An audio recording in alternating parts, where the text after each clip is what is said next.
After viewing Ludger's memory, Casey sat in silence, turned away, and sank into despair. The silence lingered. Only darkness and a heavy gloom surrounded her. Just then, Betty came in, sounding drowsy. "You're still awake?" "Casey, if you stay up this late, you'll be tired tomorrow." But when she saw Casey crying, Betty froze. "Casey, are you crying? Are you hurt? Or is it because of that ambush last time?" Casey remained silent, her hands clenched as she sank into a whirl of thoughts. "I'm pathetic, even though he deceived me. I still believed him? Am I a brilliant detective, a hero who once saved this country, or just a fool who knows nothing? He was mocked by others, yet he chose to save the nation. As for me, I'm inadequate. I couldn't save anyone, and I even stood in his way." Seeing her silent, Betty stepped forward, patted her head, and comforted Casey. That made Casey blush. She asked in surprise, "What are you doing?" Betty, still patting her head, replied, I don't know. I just felt like doing it. It may sound odd, but to be honest, I prefer seeing Casey as lively as she used to rather than looking so exhausted now. After all, you were the one who saved me when we first met." Hearing that, Casey was moved. She lowered her head and smiled. "That's right, there are still people I've saved." That steadied Casey's mood. She turned to Betty. "Thanks to you, I'm feeling much better." Betty laughed. "Ha, I like Casey like this better." 3 days later, at the Sioran Academy, Professor Hugo shouted, "Professor Ludger, are you crazy? You were appointed less than a week ago, and you're already starting inspections. Please call me head of planning, at least for now. I'm simply restarting processes that have been stalled for far too long." His voice cold and decisive. "After reviewing, I found serious irregularities in the audit reports and the budget figures. I have identified the individuals directly involved, and by coincidence, they are all here." Hugo fell silent. "This bastard. Has he investigated this thoroughly?" Ludger continued, his tone pressing. "I will report this to the disciplinary committee soon. Prepare yourself." Hugo stammered in fear. "Wait, Ludger. No, head of planning. Do you really have to do that? I'm not saying we're right, but there's no need to be so harsh." Ludger sighed tiredly. "As a professor, I don't want to punish anyone. But," he tapped the file lightly, "I'll give you a chance, Professor Hugo." Hugo exclaimed in astonishment. "A chance?" Ludger hinted. "If it rains, clothes getting wet is unavoidable. So, tell me who got wet in this rain?" Hugo trembled, understanding what he meant, his face shaking with anger and fear. "Don't tell me you want me to point out my accomplices?" "As long as I have the evidence," Ludger replied coldly, "no one will get away. If you want to object, fine, then I'll have to act according to the rules." Ludger leaned in, his tone icy. "But if you cooperate, the punishment will be reduced. I hope you'll make a wise choice." The others trembled at those words. One person thought to himself, "Expose my close aides? But if I don't, I'll be punished." Hugo gritted his teeth, angry and helpless. "That damned bastard." A little while later, Ludger leaned back in his chair and sighed. "I'm exhausted. At least that troublesome task is temporarily finished." Assistant Sedina stepped forward. "Are you talking about Professor Hugo?" "Yes," Ludger nodded. "Everything will be calmer once Hugo is demoted. The headmaster will certainly be pleased." He looked at the pile of files before him, frowning. "Even so, there's still a mountain of work waiting for me to deal with." Sedina replied, "And the upcoming field trip, remember?" "Field trip?" Ludger looked up. Ludger leaned back and explained. "Sioran Academy will coordinate with the Royal Magic Council and the Imperial School to introduce outstanding students, conduct academic exchanges, and visit the capital." The assistant marveled. "The capital? This trip could be a good thing." Mention of the capital caught her attention as well. "That's right, as I mentioned before, the relic is in the capital, Linderbrunn. I will be the supervising teacher on this trip, and it's the perfect opportunity to retrieve it." The assistant said enthusiastically, "I understand. To ensure the plan goes smoothly, we need to prepare early. I'll support you as much as I can." Ludger smiled wearily. "Fine. After all, this oversight task is only about selecting the right advisor." The door swung open suddenly. "Hello, Professor Ludger Cherish. Long time no see." Casey stepped in, neatly dressed, confidence radiating from every step. Ludger frowned slightly. "Sedina, please step outside for a moment." "Yes." When the door closed, Ludger sighed. "You still have the habit of barging in without knocking." Casey shrugged. "What's the big deal? It's just the two of us." "What brings you here today? Want to arrest me again?" Casey crossed her arms. No, I just want to confirm a few things. Casey looked him straight in the eye. Are you really confronting the Black Dawn Society? Ludger opened a drawer and pulled out a file. You've probably heard that their Valtenung branch has disappeared, haven't you? If that's still not enough to convince you, then… Take this. Casey accepted it, astonished. What is this? Ludger explained. This is the research material I recovered. I'm sure it will help you with your investigation. Casey exclaimed. You actually have this material, she murmured. Thank you. Ludger looked at her, briefly embarrassed. She's so different. Did something happen? Casey shot back. Don't think that because of this you owe me any favors. I'm only acting because I believe the Black Dawn is genuinely dangerous. Ludger pondered. She's still the same. I must have been mistaken. Is that all? He asked. Casey turned away, thinking to herself, I can't tell him what I saw, but I also can't leave without any solution. So she remembered something she should tell him. Oh right, I heard there's going to be a field trip. I want to apply to be an advisor for that trip. Ludger frowned. What are you planning to do? He continued, bluntly refusing. Whatever your purpose, I refuse. Casey shouted. What? Why? The application deadline has passed. The list has already been finalized. All that's left for me is to sign. Before he finished the sentence, Casey quietly raised her hand. The paper on the desk immediately tore. Oh dear, how awful. I accidentally ruined it. She smiled slyly. Ludger snapped. Why would you use magic for something trivial like this? Are you trying to cause trouble? He sighed. All right, I'll try to get you added to the list, but don't interfere again. Casey turned, cheerful. Wonderful. See you then. Wait, Ludger called, his voice dropping. I have one more thing to tell you. The Black Dawn Society has begun watching you. Be careful, Casey Selmore. She stopped, turned slightly, and smiled confidently. You're underestimating me, Ludger. Do you think I'm that easy to take down? Anyway, thanks for the warning. As Casey left, Ludger watched her go and shook his head slightly. She hasn't changed one bit. A few weeks later, the academy was abuzz. The students were excited the field trip to the capital was about to take place. A third test would be conducted at the same time. When Aiden heard this, he said, I'm so excited. It's my first time going to the capital. As everyone chatted animatedly, Leo suddenly froze. His face went pale and sweat beaded on his brow. He waved his hand, trying to keep his voice steady. Sorry, I suddenly don't feel well. I think I'll go back and rest. The whole group immediately stopped and watched in surprise. Tessie exclaimed, What's wrong with him? He was the one who invited us to the library. Aiden frowned, sounding a little worried. Yeah, maybe he has a cold or something? Let me bring him some medicine. You guys go on ahead. Leo returned to his room, and as soon as he closed the door, the magical watch on his wrist lit up. A deep, hoarse voice rang out. There's no one around, right? Leo answered softly. Yes, I'm alone in my room. Go ahead. All right, I'll get straight to the point. We have reports that the Sioran school delegation will soon depart for the capital. The moment of the revolution is drawing near. You must identify exactly where the Sioran students will be staying in the capital. Leo sprang up in anger and demanded, What? Don't tell me you intend to lay a hand on those students.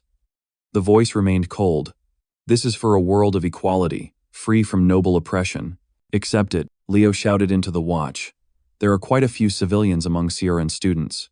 Do you mean it's okay if they, too, are sacrificed? The other replied in a very phony voice. Their sacrifice pains us as well, but it is a noble sacrifice to bring about the future our liberation army longs for. Then he lowered his voice, enunciating each word. And remember, who is taking care of your family? Leo gritted his teeth, his whole body shaking. Damn you. He let out a low growl, then closed his eyes, trying to rein in his anger. After a moment of fierce inner struggle, Leo inhaled deeply, his voice catching. All right, outside. Aiden, who had just been about to knock, froze. He had heard the entire conversation. The hand he had raised hung motionless in midair. Aiden drew his hand back, filled with doubt. What did I just hear? The voice on the other end was so quiet he couldn't catch the whole conversation. He remembered the key words. I'm sure I heard the two words, revolution and liberation.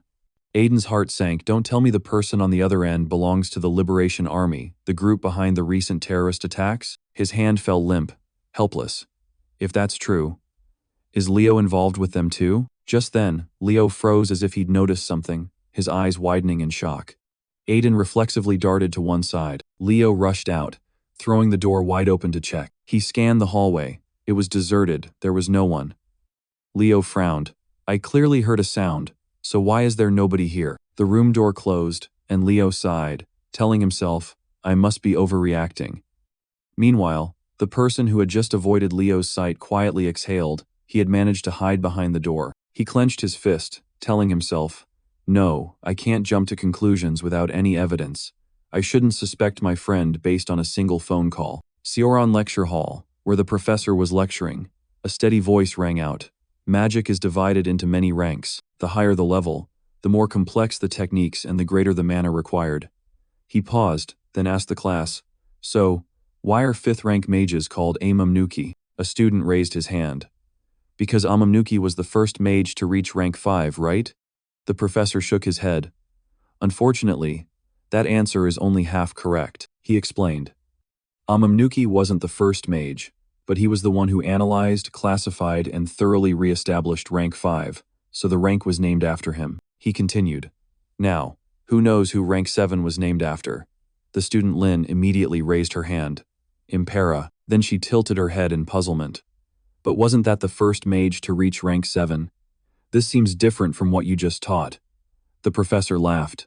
Exactly. A sharp question. It's true, Impera was the first to reach rank 7, but no one has re-established that rank.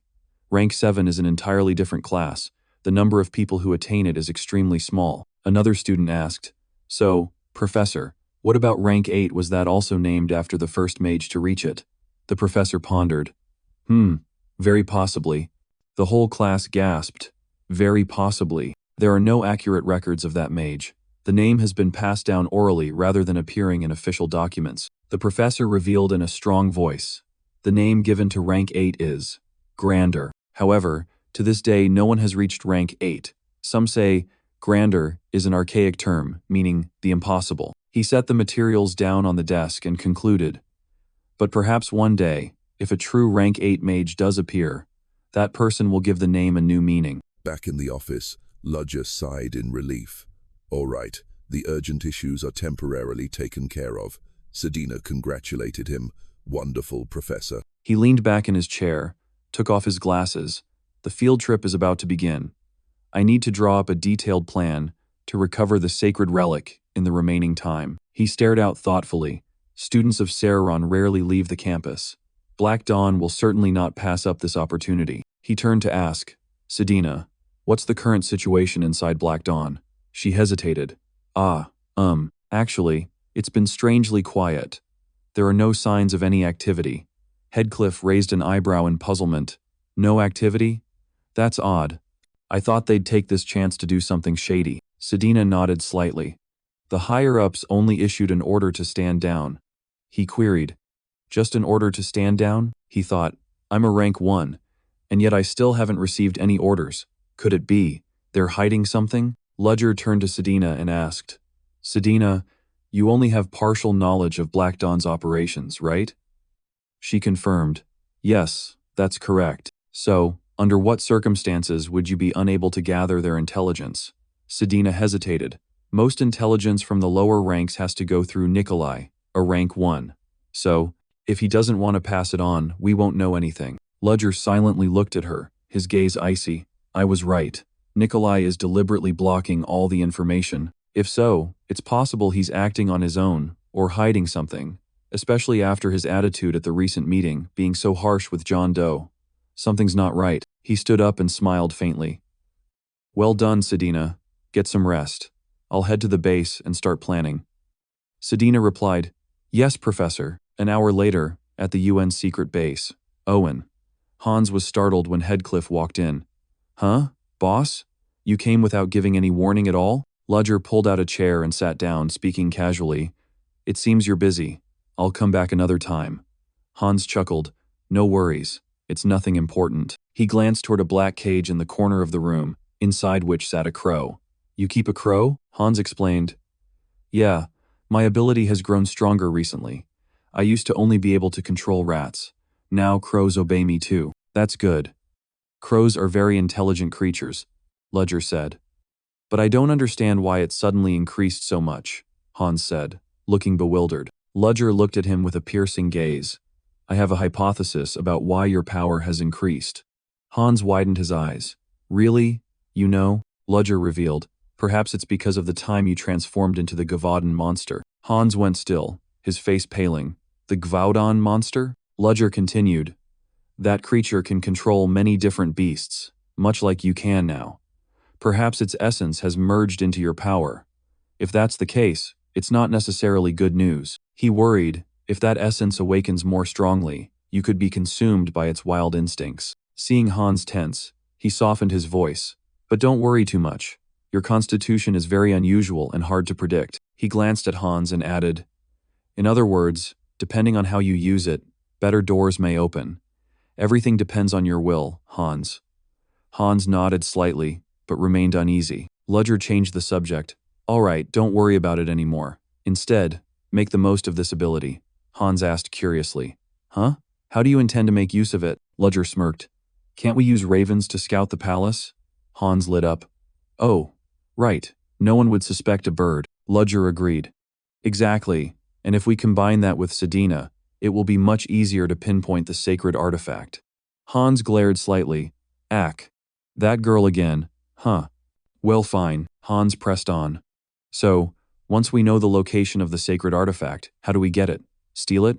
Heathcliff replied bluntly. It's not easy. If it's kept in the palace, it's surely protected by a series of wards, he continued.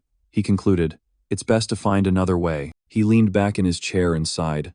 Well, I don't have the energy to think anymore. I've been working all day. Hans burst out laughing.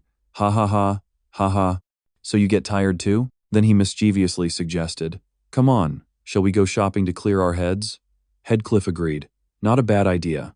I haven't been anywhere in a long time. 30 minutes later, at the House of Verdi fashion boutique, Heathcliff walked in and looked around. The clientele here is more diverse than I expected. I thought only women liked places like this. Hans added, these days, famous fashion designers often come here too. As Ludger was about to leave, Hans said, Oh, I just remembered I have something with Violetta. I'll go for a bit. I'll be right back. Ludger replied, Okay, I'll wait here. Ludger relaxed, thinking to himself, since I'm already here, maybe I should have a new outfit made. Suddenly, a cheerful voice sounded behind him. Oh my, Professor Ludger. He turned around and recognized Professor Selina. Professor Selina, what are you doing here? She stepped forward, beaming. I heard people talking about this shop, so I dropped by to check it out. You too? Suddenly she exclaimed. Ah, right. I almost forgot.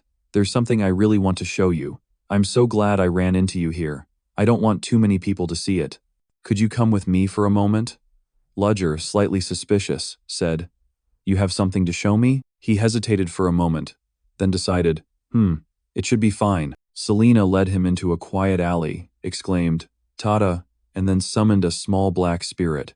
This is the spirit I just signed a pact with. Ludger said in surprise, Is this a dark spirit? Selina, excited, replied, Exactly. You're the first person I've shown it to. The spirit trembled slightly, then suddenly lunged at Heathcliff, but he quickly intercepted it. Selina cried out in alarm. Oh my, I'm sorry. And you, don't jump on other people like that. Ludger reassured her.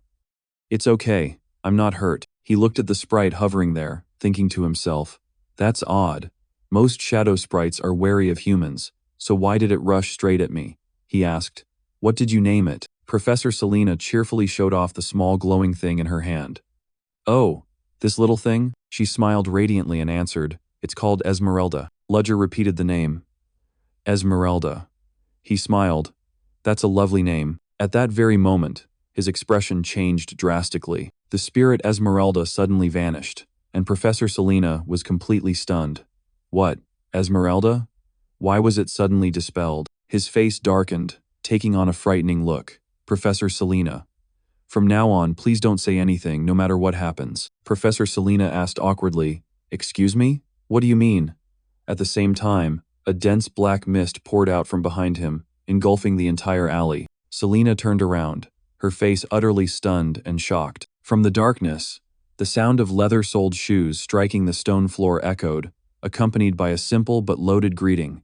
Long time no see. The woman had long hair, a wide-brimmed hat, and eyes glowing red with satisfaction. She looked directly at Ludger and smiled, her voice light yet full of authority.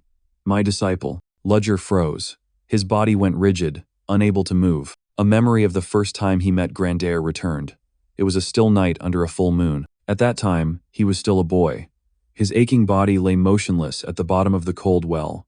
Looking up at the sky, he thought to himself, even falling to the bottom like this, I'm still alive. But that hope was immediately snuffed out. This time, I'm definitely going to die. No one will come to save me. It was only one of the assassination attempts on him over the past 7 years. It seemed his luck had run out. I've struggled to survive until now. But it's time for it to end, he thought. At that moment, a woman's figure appeared at the mouth of the well. Ludger opened his eyes, his gaze sharp and fully alert. A cold, unfamiliar voice rang down. I didn't expect to find someone here. The memory ended there. The woman's name was Grandeur. She was Ludger's master. Back in the alley, Ludger stood in front of Celine. He took a deep breath and said, "Long time no see, master." Grandeur, with eyes blazing red like fire and a chilling smile, replied, "Yes, how long has it been exactly?" Her voice carried a note of mockery. "You don't seem to have changed much since before I fell asleep." Ludger kept his composure and answered, "It's been over 7 years, master." Selina, standing nearby, was stunned, thinking, that kid, is he his master? Grandeur seemed largely unconcerned. 7 years. It's hard to believe. Have I slept that long? Also, after that unfinished remark, Grandeur went straight to the heart of the matter. You used my blood, didn't you? Ludger frowned, clearly worried. Not only did you sneak my blood while I was sleeping, but you also dared to use it recklessly. How bold, Ludger retorted. Is that why you're angry? Grandeur sighed and waved her hand in denial. Angry? No. My blood is the greatest magical drug in this world. It's only natural that others would crave it. I'm not angry at my disciple over something so trivial. Even so, the air around them immediately tightened like a drawn string. Grandeur stared straight at Ludger, the red in her eyes flashing. But I need to confirm one thing. Where did you use it? Ludger frowned and did not answer. Selina watched, deeply worried. Professor Ludger. Why does he look so tense? Suddenly, Grandeur appeared right beside Selina. She tilted her head, lowering her umbrella slightly, her eyes full of curiosity. What's this, my disciple? Selina startled and stepped back. When were you there? Grandeur only smiled, her voice slow and dangerous. Oh, it's even more enticing up close. Body and soul separated. Yet so natural. Very skillful. Selina stammered in confusion. Excuse me? What do you mean? Her eyes glowed red in the darkness, her lips curling into a contemptuous smile. Oh, so you don't know, do you? Fine. Because this time I've come across something truly interesting. I'll be kind enough to explain it to you. Ludger quickly wrapped his arms around Selina, pulling her to rest against him. His hand rose to her eyes and poured a gentle stream of magic into them, lulling her to sleep. What are you doing, my disciple? Grandeur's voice rang out, her head tilted in annoyance. Ludger steadied her and said, protecting a colleague. If something happens to her, it'll cause trouble. A colleague? Very well. Grandeur rested her chin on her hand and watched intently. It's the first time I've seen a false spirit disguised as a human. Truly fascinating, she said, looking at Selina as she slept. Moreover, this energy tells me she has also contracted with a dark spirit. They may look identical on the outside, but that's as far as it goes. Inherent nature cannot be changed, no matter how perfect the transformation. It's pointless to worry about something like that. Now, back to the main matter. You must have a legitimate reason to use my blood, right? Grandeur asked. Ludger placed Selina against the nearby wall and nodded in agreement. Yes, that's right. Grandeur smiled. Oh, a demon born from the flames of negative emotions. Quasimodo, isn't it? It's a pity I didn't get to see it. Yes. It's very powerful, Ludger confirmed. Grandeur looked at him, her tone contemptuous. Of course, negative emotions do indeed hold great power, but my disciple, her eyes flashed fiercely. How dare you use my blood on such a lowly creature? Are you insulting me? Ludger straightened, calmly facing Grandeur's fury. Of course not, he said. It's just, I'm not yet worthy. Grandeur gave a chilling half-smile. If that's what you say, then it's simple. Have you prepared to pay for my blood? What must I do? Ludger asked. A boring answer, she sighed. I was going to forgive you if you'd begged me, I knew Master would not forgive me, Ludger replied coldly. Grandair smiled, her tone turning mocking. You're so arrogant. It seems that while I was asleep you went everywhere. Ludger frowned slightly but kept silent. Grander continued. It seems you've also picked up a few things. Ludger bowed his head. Please give me a little time to prepare. I'll be right back. 30 minutes later, Verdi Manor. Professor Selina was fast asleep on the sofa. Hans looked at her worriedly. Damn it, he vanished the moment I turned away. Then he left this girl for me to watch. Violetta, the woman in the black dress, gently pulled a blanket over Selina as she turned and replied, He looks very serious. Do you think something dangerous happened? Hans scratched his head and answered, Who knows? Hans sighed, eyes half closed, and replied, But with him, he'll probably be fine. No need to worry. The forest on the outskirts of Retterbelka. A blinding flash burst forth, followed by a violent explosion. Ludger unleashed a gigantic magical flame, creating a powerful shockwave that enveloped Grandair. Ludger stood frozen as magic surged. He looked up. A blazing red hand, razor sharp, pierced the heart of the fire. Ludger realized a terrifying power was erupting. Don't tell me. Is she summoning Sephiroth's fifth sphere, Gebura? Grandair appeared at the center of the blast, a mad smile on his face. Grandair cheered, utterly exhilarated. Ha ha ha. Wonderful. Magic that needs no incantation or ritual. You can recreate a pure miracle from ancient times. Very good, my student. Show me more. Ludger drew his sword, his steps narrowing in concentration. He thought to himself, I always assumed Master could certainly break that move, but seeing it with my own eyes still leaves me truly stunned. He pointed at Grander, summoning a stream of ice blue energy. Boom! The collision ripped the forest apart. Oh, that's the magic design I taught you, Grander said through the light. Fast, but useless, you can't hurt me. She had read Ludger's intent. He certainly knows that too. This attack is probably just a decoy. There's another scheme behind it. The space around her warped, the light itself bending. She raised a hand to shield her eyes from the glare. I can't see clearly. Has he modified the magic to bypass space? Ludger leapt forward, closing the distance, swinging his sword to attack. A streak of light, the quick slash cut across Grander's neck, blood spurting and spreading around. Then he dashed away, landed on the ground, breathing hard. Although the strike was powerful, he knew, it's still not enough. That slash is not enough to take her down. A stream of black mana shot straight down, the explosion blasting him far away. Ludger was hurled backward. He screamed as his body slammed and skidded along the ground. The flames died away, Grander's body appearing in the white smoke with a ribbon of blood around her neck. Ludger, still in a defensive stance, said, Are you trying to kill me? Grander hovered in midair as the blood quickly gathered into shape. She said casually, What are you complaining about? You've blocked pretty well already. Her face formed as well, and with a faint smile she replied, Not bad, my pet. But you're still far from it. Time for the next attack. Grandair raised her black umbrella. A dark mana flared up around her, shrouding the entire sky. Ludger froze, facing the enveloping dark mana. The magic his master used was bloodcraft, a form of unorthodox magic. It mixed mana with the caster's blood, creating a destructive power unlike any other.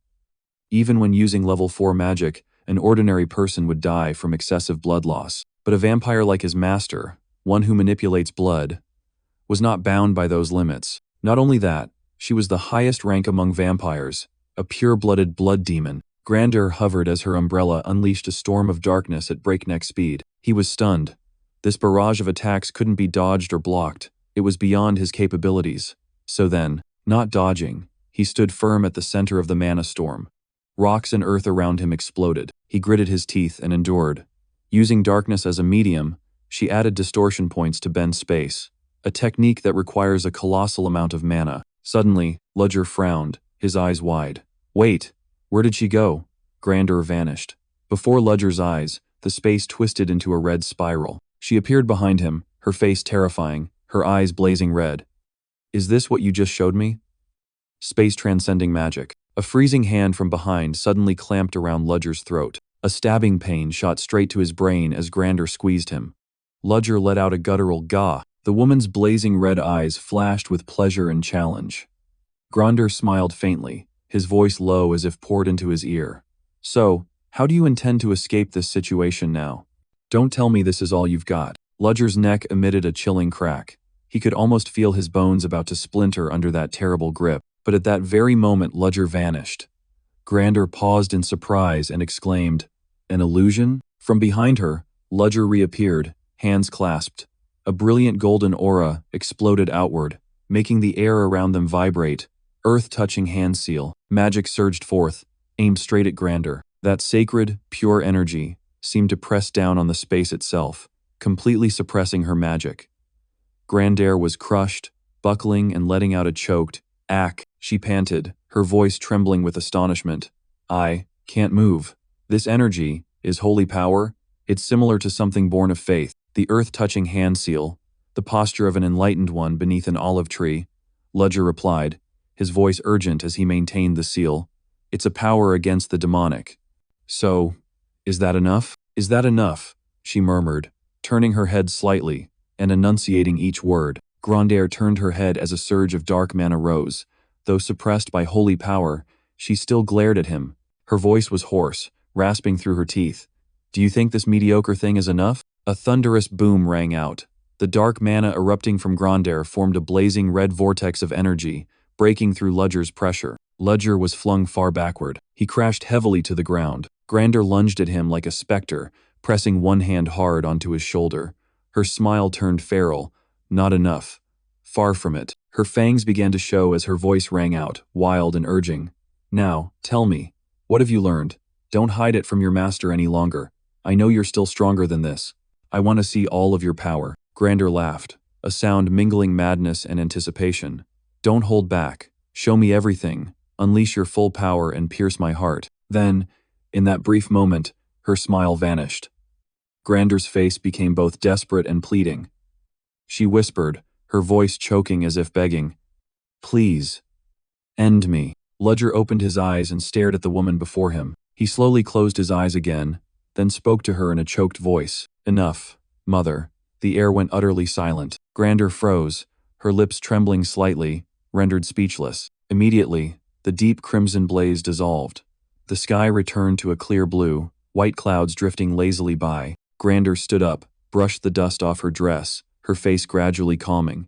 She glanced at him, reproving, "You spoiled brat. You only call me that when it's truly necessary, don't you?" Ludger sat up, panting. "Yes, that's the only way to make my master stop." Grander snorted coldly and turned his back. Anyway, reasoning with you is pointless." Ludger replied calmly, "I believe I've already proven the strength I learned from you." Grander turned back and sighed. "Do you think I don't know that you haven't used your full strength?" Ludger, not to be outdone, retorted, "Isn't the same true of you, master?" Grander gave a helpless chuckle. "Do you always have to win with that line? I swear, I was wrong to let you step out into this world." Ludger fell silent as he looked at her, suddenly remembering their first meeting. At that time, she stepped down to the bottom of the well, looking up at him from above, her voice hoarse. That hair color and the smell of blood.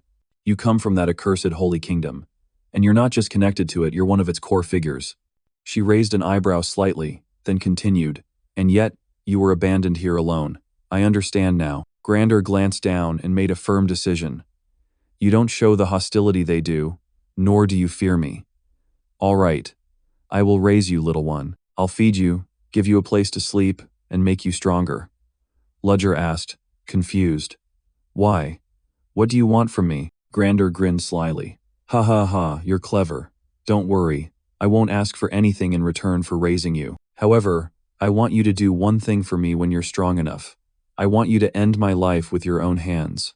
She gently reached out to steady him. "What? Can you promise me that?" Ludger was stunned, unable to speak, just staring. He took her hand, and with it grasped a hope of survival. "You're still as ruthless as ever, master." And now he held that hand again, and gently said, "Let's go back to the city. I want to introduce a few people to you, master."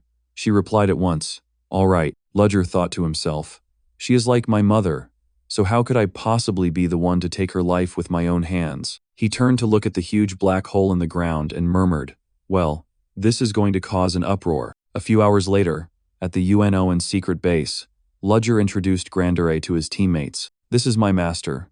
She'll be staying here for a while. Everyone, make yourselves at ease. There's no need to worry too much about her. Just take good care of her."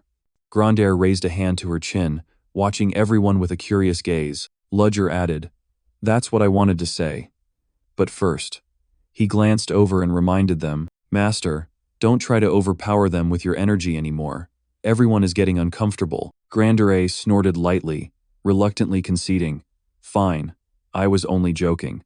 Alex forced a smile, voice incredulous. "So she's the master of our leader?" Pantos, the white-haired beastman, said seriously, "I can't fathom the limits of her power." Ludger turned to Hans, who was hiding behind Pantos, and asked, "By the way, Hans, how is the woman I asked you to look after this morning?" Hans replied timidly, "Ah, if you mean that, Professor, she's probably still at the Verdi." Ludger turned and left. "I understand. I'll escort her home." Before leaving, he didn't forget to remind them, "Master, please don't cause trouble with them while I'm gone." Grandeur glared reproachfully. "You naughty brat, are you planning to leave your master here alone and go off?" Hans hurriedly said in fear, "I'll go too." But Grandeur cut him off coldly. "There's no need for both of you to escort her." Then she laughed with interest. "There are so many intriguing figures here. Why don't we take this opportunity to get to know one another a little while my disciple is absent?" The members of UNON swallowed in fear. Only Pantos remained unshaken, in fact brimming with fighting spirit and anticipation. At the same time, in the forest near Redderbelka, a squad of knights stood looking into the gigantic pit before them. Everyone was horrified. "Oh my God, has there been a battle here?" "It looks like it was just hit by a massive bombing," a soldier reported in detail. The sky outside the city turned red, and then a deafening blast shook the ground. The captain observed, puzzled. "The sky turned red? That's strange. Based on the reports and what we see here, I can't guess what happened anymore." A soldier suspected. Maybe it was a battle between two very powerful mages. The captain solemnly analyzed. What kind of mages would fight secretly in a place like this? Besides, how could this city possibly have two mages capable of causing this level of destruction? He speculated. It would make sense if they were 6th rank mages or higher, but 6th rank mages are very rare, and for two of them to fight in a place like this, I'm sure the likelihood is extremely low. Just then, the clanking of armor rang out. A cavalryman was approaching. A soldier blurted out, "Huh? That's..." Everyone recognized them as Knights of Luminous. The captain thought to himself, "What are they doing here?" A knight smiled amiably and stepped forward to greet them. "Pleased to meet you. May God bless you." The captain asked bluntly, "What are you doing here? Get to the point. If you expect to get any information, give up, because we don't have any leads either." However, the other did not give up. "Don't you smell the awful scent of blood in the air?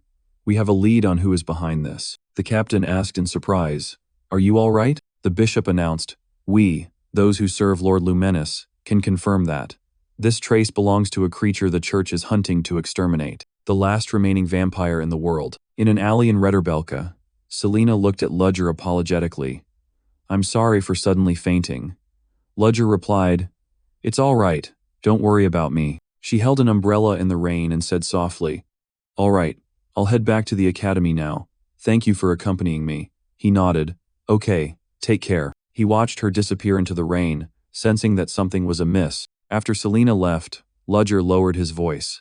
"Don't follow me anymore, show yourself." A hooded figure stepped out from behind and greeted politely. "I'm sorry. I didn't mean to be following you. Professor Ludger, right? I've always wanted to meet you." He turned to look back, guessing. This person is. The bishop smiled and introduced himself. "I am Frieden, bishop of the Luminese Church, appointed as the diocesan priest in Redderbelka." Ludger thought to himself, "Bishop of the Luminese Church, huh?" He impatiently asked directly, "Keep it brief." Frieden remained calm. "Oh dear, it seems you're not happy to see me." He smiled with narrowed eyes. "I've come to propose a deal.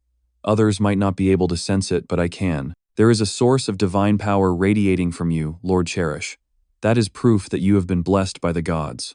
Ludger was stunned. He glared. "You mean I should join the church?" Frieden quickly soothed. "Oh heavens, that's not something I would say lightly. I'm only thinking of what's best for you." Ludger stepped closer, his voice cold. "If you were really thinking of me, you wouldn't have come here." Frieden widened his eyes and swallowed hard. Then he sighed, lowered his head. "Well then, I'll tell you one thing before I leave, blessed one. There have been far too many incidents recently in Redderbelka. The king of monsters has been resurrected, and today a repulsive red flower has bloomed on the outskirts of the city.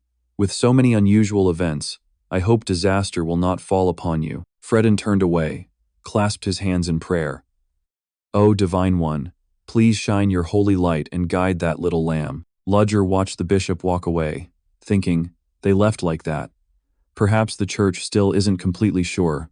If they came because they'd confirmed the holy power, then my true identity has been exposed. I've never been discovered before, so how could a stranger sense the power flowing from me? It must be because I've been using the holy power too often lately. He closed his eyes and decided, perhaps it's time to use the sealing technique. Soon after, Ludger returned to the base. He opened the door and stepped inside. "I'm home, master." Grandere turned to look at him and replied calmly, "Welcome back." As soon as he stepped in, he immediately noticed the chaos. His members were strewn about, listless and exhausted. Some were even crying from sheer fatigue. He demanded, "What on earth did you do to leave my comrades in this state?" Grandere replied with an innocent expression, "Oh, why are you blaming your master for them crying themselves out? We simply spent a little time getting to know each other better." She offered a soft compliment. "All the same, I'm truly impressed by you. How did you manage to recruit these people?" Ludger answered curtly, "I just happened to meet them while traveling around the world." Grandere, with a keen look, began to analyze each person. "Oh my, how modest you are. That rogue is fairly skilled with a sword, despite being only human. And that large beastman clearly feels insecure, yet at the same time is brimming with fighting spirit." Ludger thought to himself, she's talking about Pantos. He's always like that, always searching for an opponent strong enough to let him unleash his full power. When they first met, he even came to challenge my master.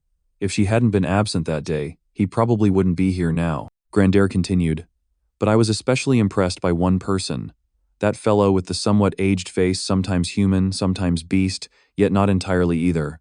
More importantly, there is something quite interesting sleeping deep within his body." "You did well to find someone like that," she said. Then she glanced over teasingly. "What, did you pick him up in a cardboard box on a rainy afternoon?" Ludger sighed. "Please don't say that in front of Hans. You'll hurt him." Grandere grew serious. "So, what are you gathering these people for? Surely you have some reason for leaving your master behind to wander the world. Is there something you can't tell me?" Ludger closed his eyes. "I'm sorry, master. One day, when the time comes, I'll tell you." He hesitated, then continued. "But there's one thing I want to ask. I want you, master, to adjust my sealing technique." Grandere glanced over. "Sealing technique?" Ludger nodded. "A priest from the Luminese diocese just sensed the power flowing from me. If this continues, my identity will be exposed to the Order of Knights." Grandere said gravely, "It seems the sealing magic has weakened enough for them to notice." Ludger went to the table, rummaged, and said, "They've also learned about that person's presence in the earlier battle. It looks like they'll soon investigate you." Grandere snorted coldly. "Humph. Do those fools think I'm avoiding them out of fear?" She reached out and took the book. "So, should I make the sealing technique stronger?" "Yes, master. I've already come up with a few plans for that." Grandere flipped through it and nodded slightly. "This is easy to do. It just requires some time and effort. It won't be too hard because I only need to strengthen what's already there. However, no matter how much we reinforce the seal, if you continue to use that power, the seal will eventually reach its limit." Ludger agreed. "I am aware of that." Grandere closed her eyes and insisted, "No, you don't truly understand." She handed the book back to him. "When the seal reaches its limit, it will no longer be only your problem. Don't forget the promise we made that day, in that pit." Ludger gripped the book. "Yes, master. I have always kept that promise in my heart." Grandere gave a faint smile. "That may be, but today you didn't even fight me with the intent to finish me off." He looked down at the book, pondering. "As master said, this is only a temporary measure. If I keep using God's power, the seal will weaken again. But considering the opponents I'll have to face in the future, I can't completely rule out using that power." He understood that if he continued, it would only be a matter of time before the kingdom's influence reached him. He had to speed things up. He decided his next target would be to obtain a fragment of a holy relic kept in the palace, and he would do it on the upcoming field trip. A week later, at Lindeburn Station, Ludger and his students arrived in the capital. He instructed, "Your guides are waiting in the central square today.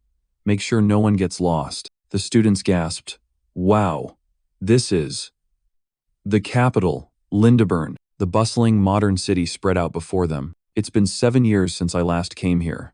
The capital has developed so quickly. He remembered.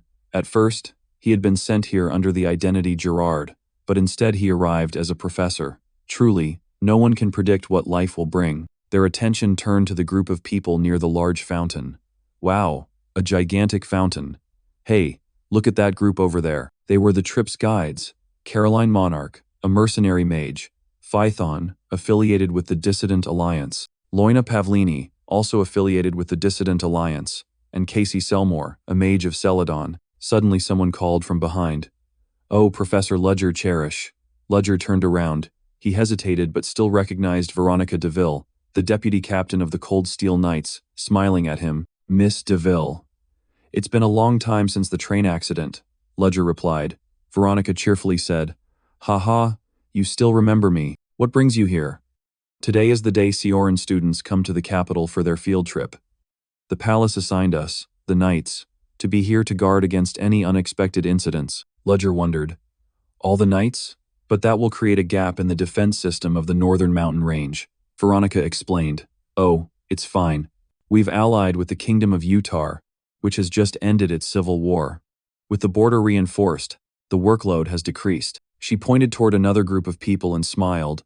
"Besides, it's not only the Cold Steel Knights gathered here. Look, they're here too. I'm sure you're familiar with the Nightcrawlers as well. That's Tarina Lionhowl." Veronica turned away and politely said, "I should be going. It's been a pleasure seeing you again." Ludger smiled. "Yes, likewise." Then she turned and walked off. Ludger watched Veronica's figure recede, his face growing tense. He thought to himself, the Kingdom of Utah may have stabilized, but not completely. Have they really left the borders undefended and stayed in the capital? He glanced at Tarina and Veronica, feeling uneasy. Above all, the Nightcrawlers are here too. I have a bad feeling. Is something happening in the capital? I have to let Sedina know, but there are too many eyes around. I'll use the whistle that only the demon sellers can hear." He gave a soft tweet. A wave of blue magic rippled outward and reached Sedina's ears. Ludger glanced and issued the order. "Tell Hans that the Cold Steel Knights and the Nightcrawlers are gathering in the capital." "Yes." She carefully wrote it down, and then sent the scrap of paper flying. In the distance, Veronica and Tarina were talking.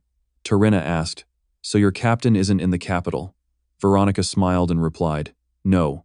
Although the northern region has stabilized, it would be too risky for our strongest forces to leave the borders." She scratched her head and laughed, then continued, "Actually, the captain couldn't be bothered to make the long trip to the capital." Tarina sighed wearily. "It seems your captain is still the same," Veronica said seriously. "In any case, it's surprising to see you here. Is something about to happen in the capital?" Tarina replied in a low voice. "I haven't heard the details. It's just an order from the princess to patrol the capital." Veronica raised an eyebrow. "The Nightcrawlers are infamous for intelligence warfare, and you still don't know anything?"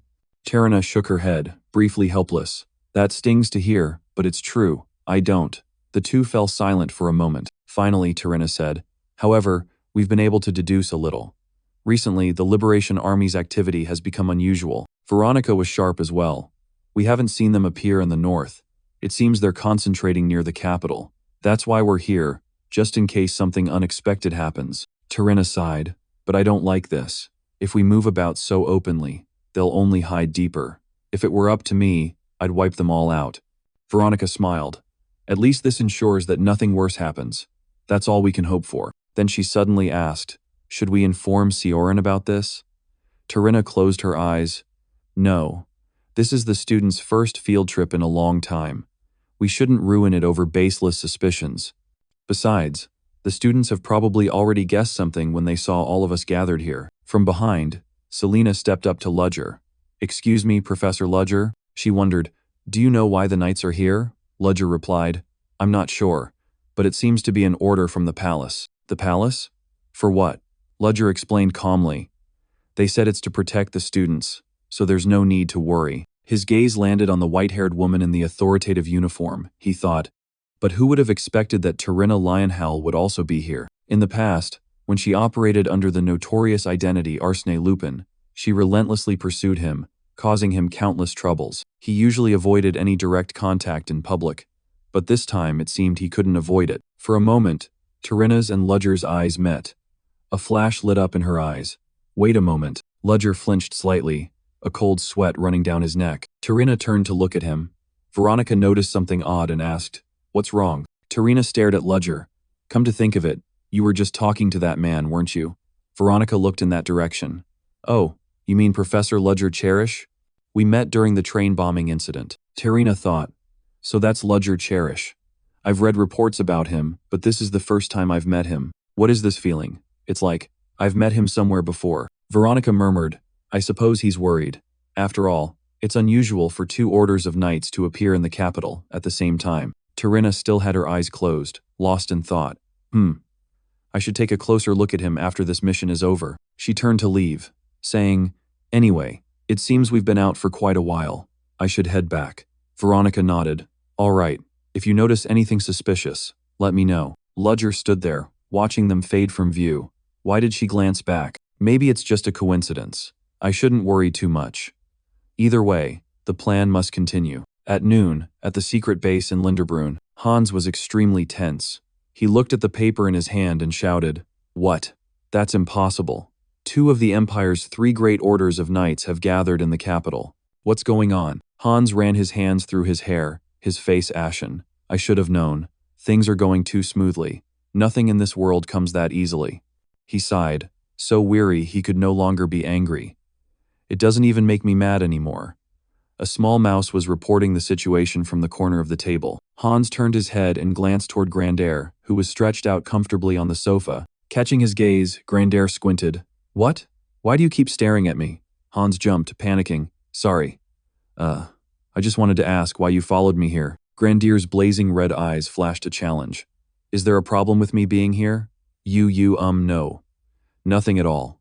Hans quickly waved his hand, swallowing in fear. He tried to regain his composure and asked cautiously, "To be honest, I just received a letter from Ludger. It seems something is happening in the capital.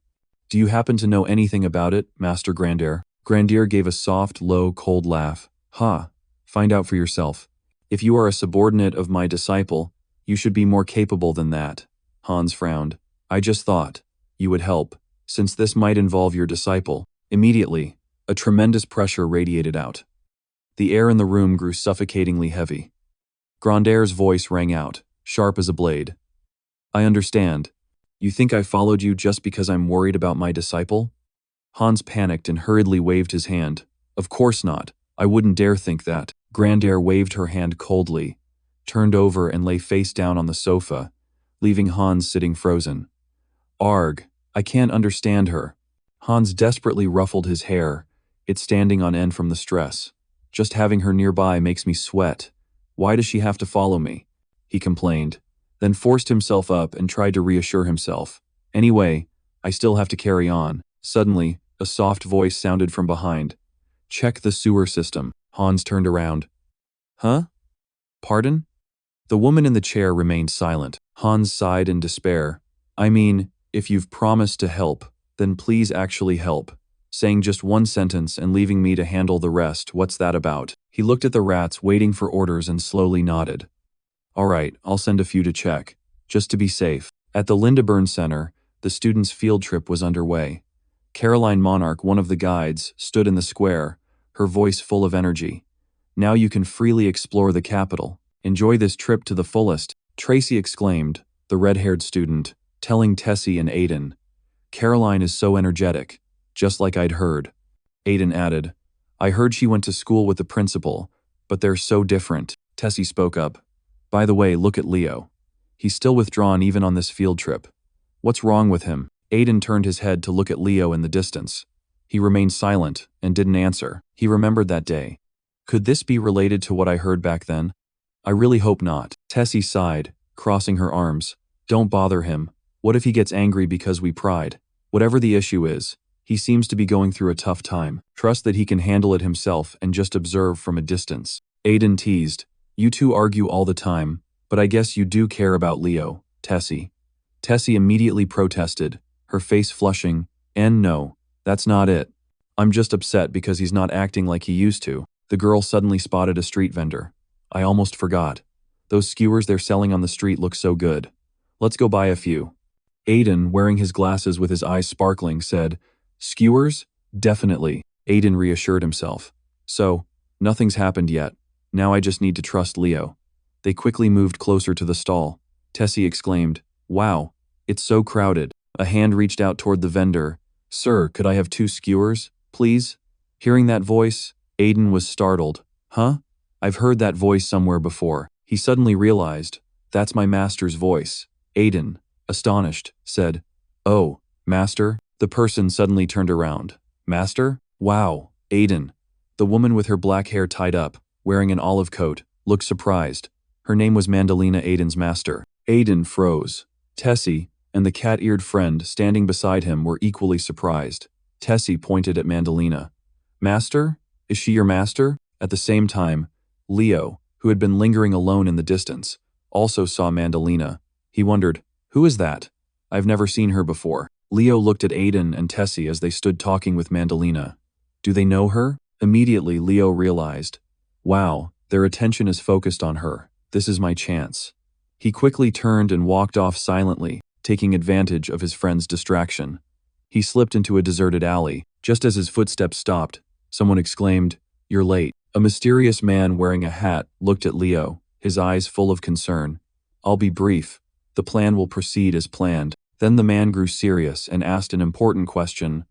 "What is the schedule for the Sioran students?" Leo frowned, speechless. Meanwhile, outside, Tessie's group stood in astonishment. "So this is the person who taught you counterspells?" Mandalina laughed loudly, shyly brushing her hair. Aiden recounted the first time they met. "Yes, she was starving on the street, so I gave her a loaf of bread. And she taught me a counterspell in return." Tessie exclaimed in amazement. "So you learned magic just because of a loaf of bread? How lucky." The girl turned to Mandalina and asked, "But don't you need the right physique and aptitude to learn irregular magic? If Aiden didn't have any talent, what would you have done?" Mandalina laughed even louder. "Ha ha ha. In that case, I said it was a pity and enjoyed my free loaf of bread." Aiden scratched his head and laughed. "I'm so glad I have at least a little talent." Tessie looked at both of them and thought helplessly. She really has no intention of hiding her true feelings. They're just too alike. Mandalina placed her hand on Aiden's shoulder, laughing heartily. "I never expected he'd be talented enough to inherit me. I suppose it's destiny, isn't it?" After saying that, she turned to leave. "Oh, I shouldn't dawdle. I have to go right away." Aiden wondered. "What? You're leaving already?" Mandalina winked smugly. "Yes, your master now has a job and is handling important matters. It's time for me to return." Aiden was moved to tears of joy. "I'm so glad to hear you have a job. I was afraid you might be starving and suffering somewhere." Mandalina, flustered by Aiden's innocence, said, "Ack, that's not how you should speak to your master." Before turning her back to go, Mandalina leaned down close and said to Aiden in a mysterious tone, "Oh, right. Here's a piece of advice before I leave. Try to stay close to your mentors." "What? Why?" Aiden asked, puzzled. Mandalina turned her back and strode away decisively. "Ha, you never know what might happen. See you later." As soon as she was out of her student's sight, Mandalina quickly found a hidden corner and glanced around. "They can't see me from here, can they?" After making sure it was safe, she took out a dazzling golden pocket watch from her coat, held it up and spoke with a seriousness completely different from before. "I will return to the palace immediately, Your Highness." Ludger and his group of students were led by the guides into the glass corridor inside Devalk Palace. The magnificent sight left the students astonished. "Wow, it's so beautiful. This corridor is truly a work of art." Selena sighed in admiration. "I didn't expect the royal family to arrange a tour for us." Ludger, walking beside her, nodded. "That's right. We enjoy this privilege thanks to Sioran." Selena worried. "Do you think the other trainees will be all right under the advisor's supervision?" Ludger glanced around, his sharp gaze resting on the advisors.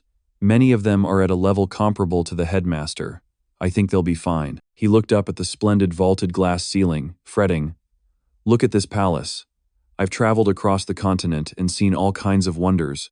But this place is truly so majestic it takes my breath away. That grandeur is a colossal barrier.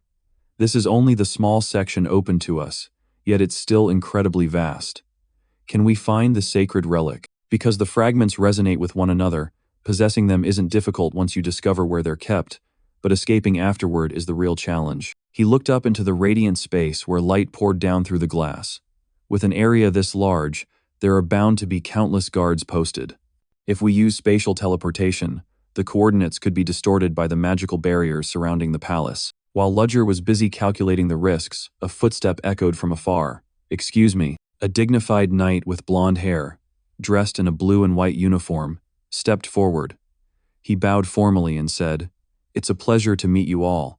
I am Phaesius, a knight of the royal guard." The students whispered in astonishment. "Is that Lord Phaesius, the protector of the royal family's key members? Why would the royal guard be looking for us?" Phaesius spoke. "Is there a Ludger Cherish here?" Everyone's eyes turned to Ludger. Then he stepped forward and replied calmly, "Yes, that's me. May I ask why you seek me?" "Oh, Lord Ludger Cherish. It's an honor to meet you." Phaesius smiled politely. "If I may, could you spare a moment?" Ludger felt an inexplicable tension spread through the air. He thought, "What does he want? I have no idea." He declined tactfully, "I'm sorry, but we're currently traveling as a group, so I can't break off on my own." Phaesius stepped closer, a sly smile appearing. "She wants to see you." Ludger froze for a moment. She? Who is he talking about? He knew he couldn't refuse that summons. He nodded slightly and said, "All right.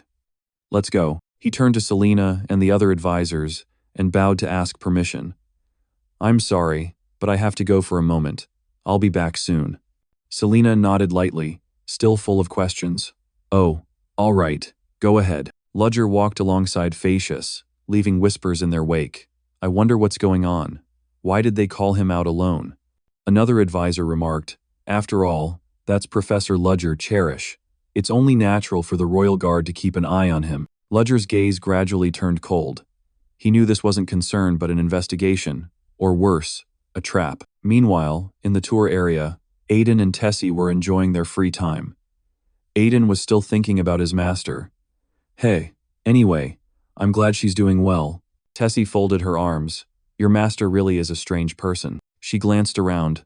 "By the way, where did Leo go?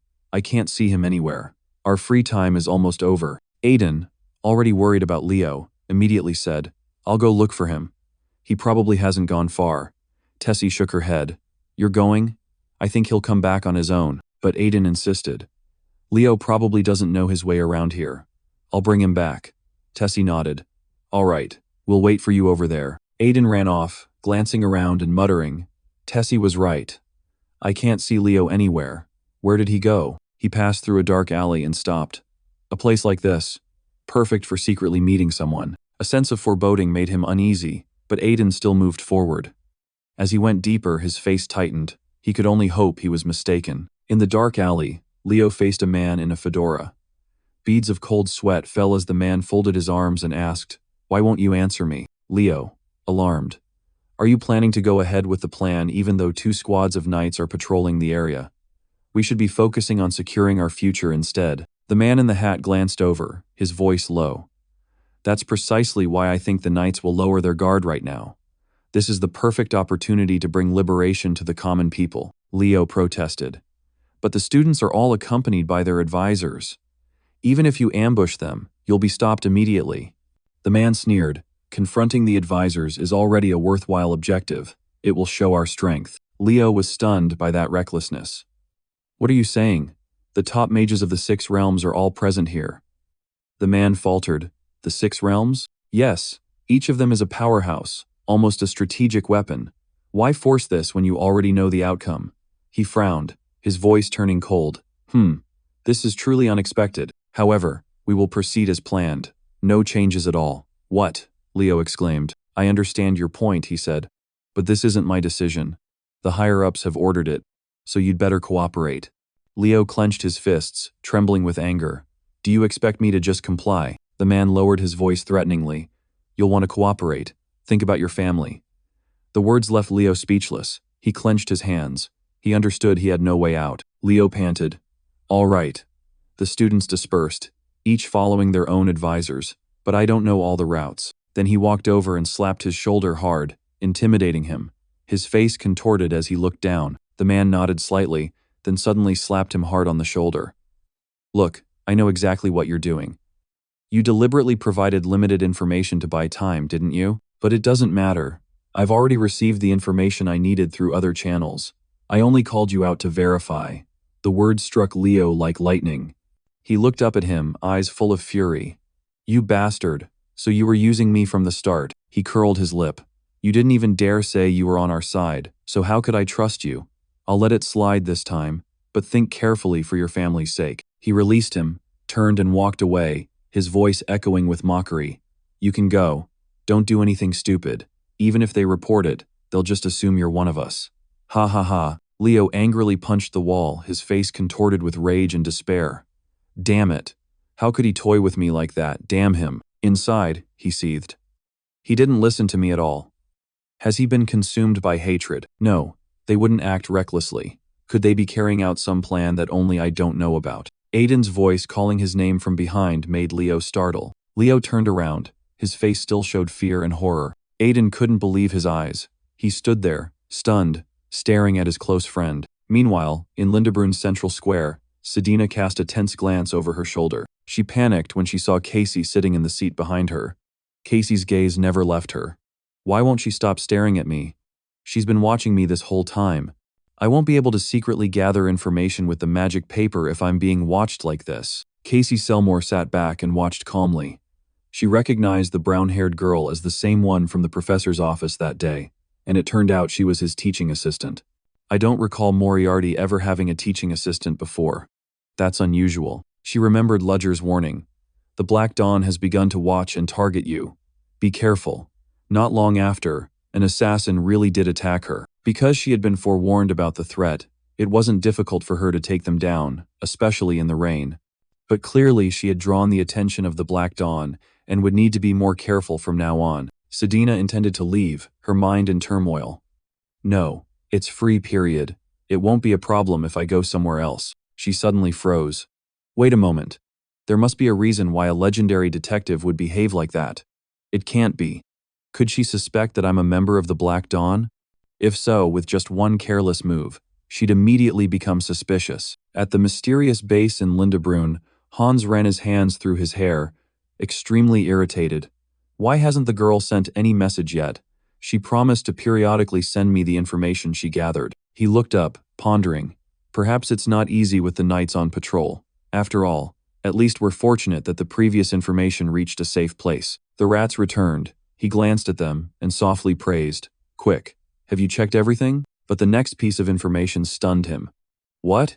You couldn't go any deeper into the underground tunnels? He frowned. What are you talking about? Explain in detail. Why are you too afraid to go on? The rats panicked as they explained. Hans grimaced, his thoughts in turmoil.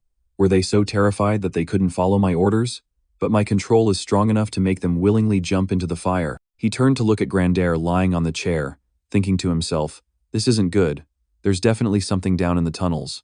The leader's master must have discovered some clue. Grandaire was still lying on the sofa on her back. He wanted to ask her about it, but she didn't seem willing to say more.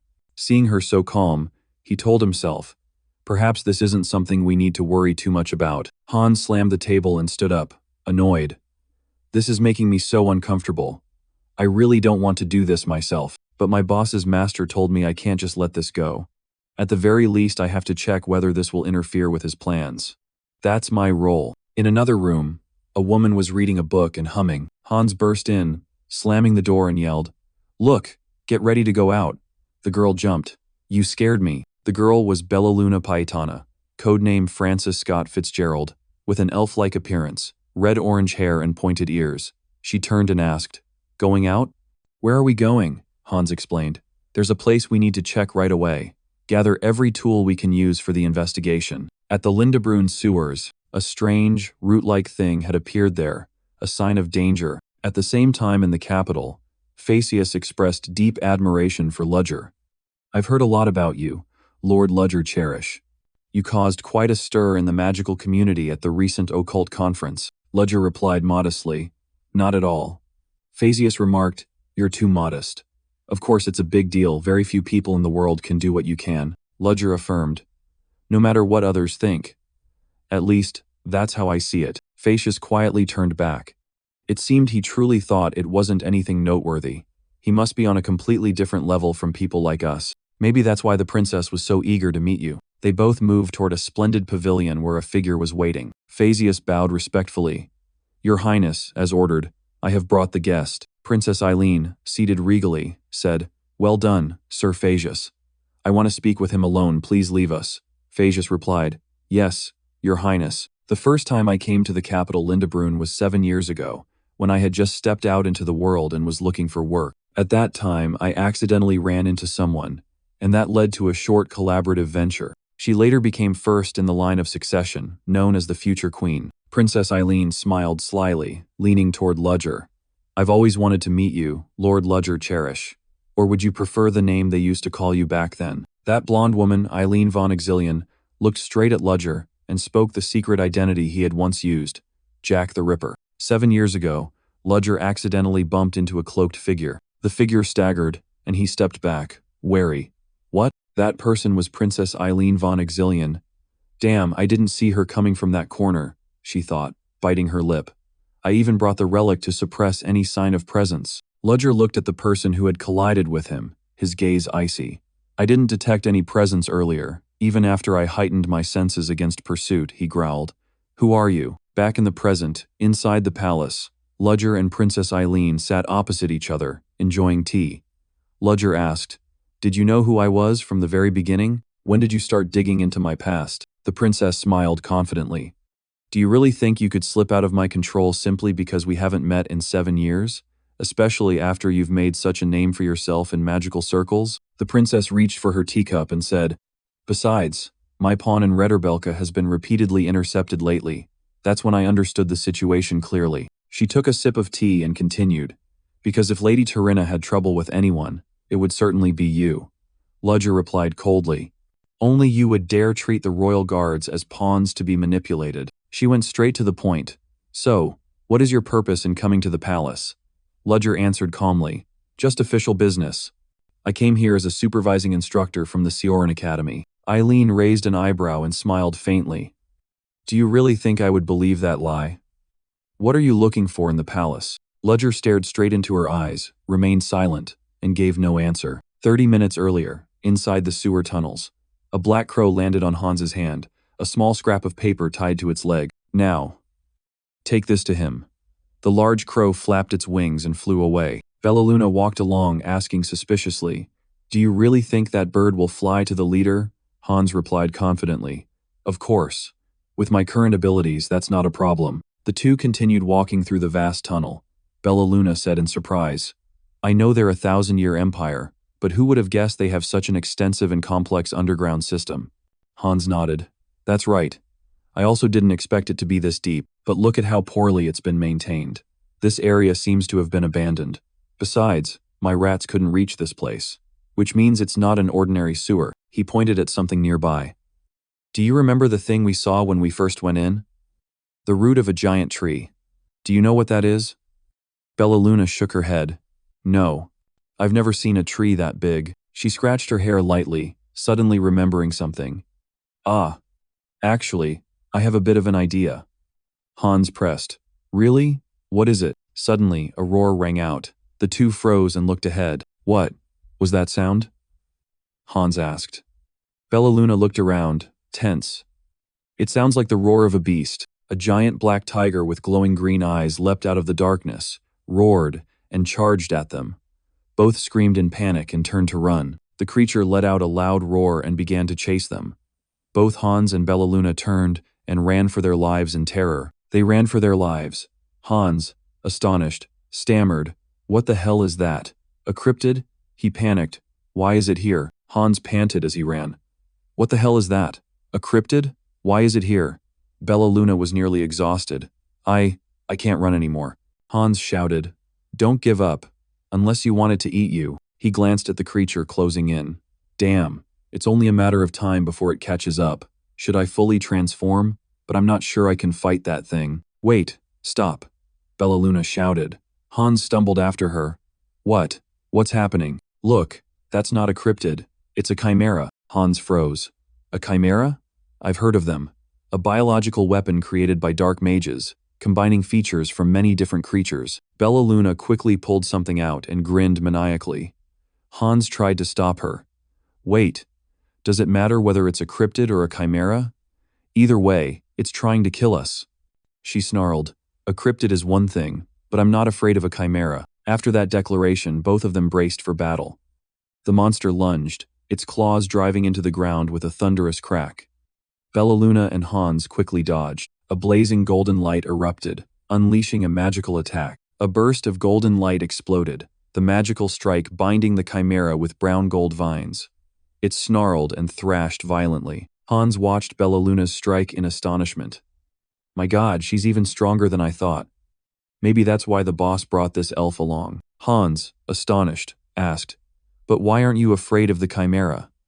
Bellaluna turned, smiling smugly. "This thing was made by someone. I'm not afraid of things made by humans. Actually, it's kind of cute.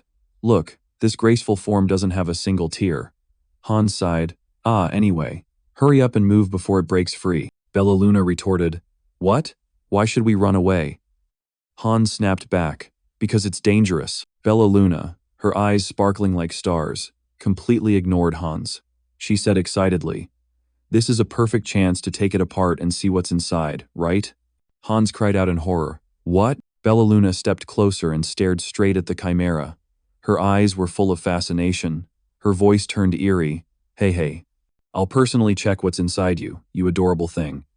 The chimera cowered in fear. In the dungeon, Hans shouted when he saw Bellaluna about to dissect the chimera. "Gra," he thought to himself, full of regret. "I should never have gotten involved with this elf." At the palace, Ludger remained calm, replying firmly, "Searching for something? I don't know what you're talking about. As I said before, I only came as an official guest." Princess Eileen pressed, "Will you continue to deny it? You must know all about the incident at the Kunst auction house, right? Of course you know you were there," she recounted. "I'm certain it wasn't a coincidence. After the incident, I decided to buy up all the artworks that had drifted into the underworld through that auction house, both to collect and to examine them. Only one item was missing from the auction list. It was a fragment of something, and its purpose is still unknown." Eileen smiled coldly, folding her hands. "Is that what you're searching for in this palace? Something connected to that fragment?" Ludger pondered. "I had carefully broken it down and disposed of it. But she managed to restore it whole. She's incredibly persistent. If she's investigated this far, denying it is pointless." He closed his eyes, admitting, "Collecting them is simply a personal hobby of mine." The princess laughed. "Haha, so you finally stopped denying it?" Eileen smirked. "I won't dig any deeper into the purpose of that fragment, but if there's something you crave, it must be kept in the royal treasury." Ludger fell silent at the hint. Eileen leaned in and asked insinuatingly, "You're not planning to secretly steal it from the royal treasury, are you? After all, wouldn't it be better to enter through the main gate honorably?" The remark hit the heart of the matter. Her gaze grew more serious. "Actually, I want to assign you a task similar to the one from 7 years ago. To be honest, that is the real reason I asked you to come here alone." The princess spoke of compensation, her voice soft but full of authority. "As for the reward, right. I'll allow you to take 3 items from the royal vault. How does that sound?" Ludger was momentarily stunned. The royal vault was filled with items of mysterious origin, and no one was allowed to enter. Was she really permitting him to take 3 things from there? He pondered. There was no offer more tempting than this, but there was also no request more dangerous. He looked the princess straight in the eye. "I want to hear more details before making a decision. Does this have anything to do with you summoning the 2 night orders to the capital?" Eileen nodded. "Yes, I'm sure you saw them on the road here. As you guessed, I received reports of a suspicious group infiltrating the capital. I ordered a search, but no traces were found." Ludger asked again, "Is it possible they escaped the capital again?" The princess shook her head. "No. I increased security at all the gates as soon as I received the report. There's no way they'd get through without being noticed. In that case, we can only assume they're still hiding inside." He remarked, "So you summoned the night orders as an emergency precaution?" Eileen nodded. "Exactly. That's why I need your help. I need your ability to infiltrate and complete the mission regardless of where the enemy is hiding." Ludger hesitated. "She must have investigated thoroughly to come and ask me in person. Even if I refuse, I'll still be dragged in. Moreover, the children are also in the capital.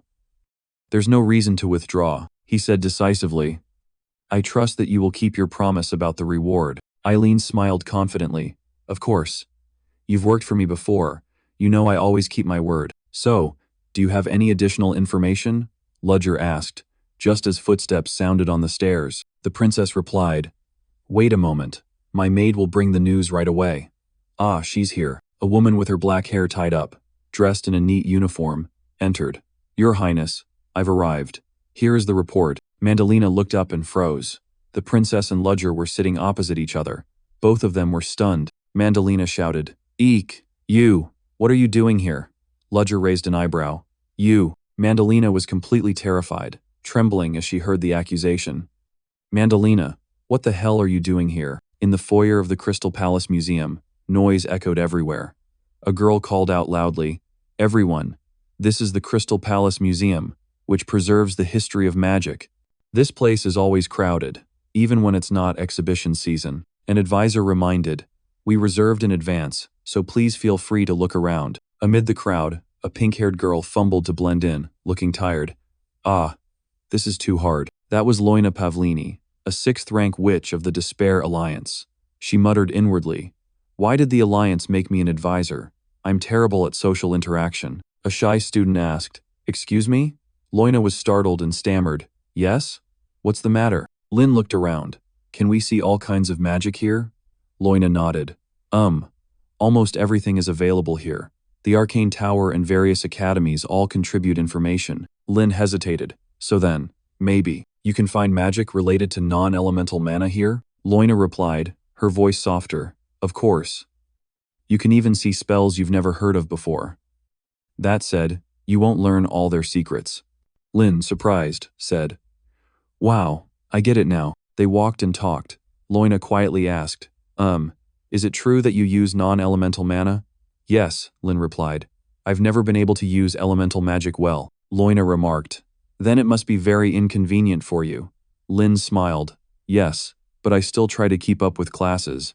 Professor Ludger takes very good care of me in class." Hearing that, Loina suddenly became excited. "Oh, I met your teacher once in the Arcane's room." They went deeper into the hall, among countless magical items glittering under the arcane lights. Loina led the way, speaking as she walked. "Oh, we're here. This is the Irregular Magic Exhibition." Lin let out a small exclamation, eyes wide with surprise. "Wow, I didn't realize irregular magic could be so diverse." Loina smiled and began to explain. "Magic that cannot be defined by the 4 modern schools is classified as irregular. In terms of scope, it is far broader than the conventional types." She stopped in front of an item and pointed to a statue of a witch riding a broom, the label beneath reading "Dream Walk, Dream Magic." Lin looked intently.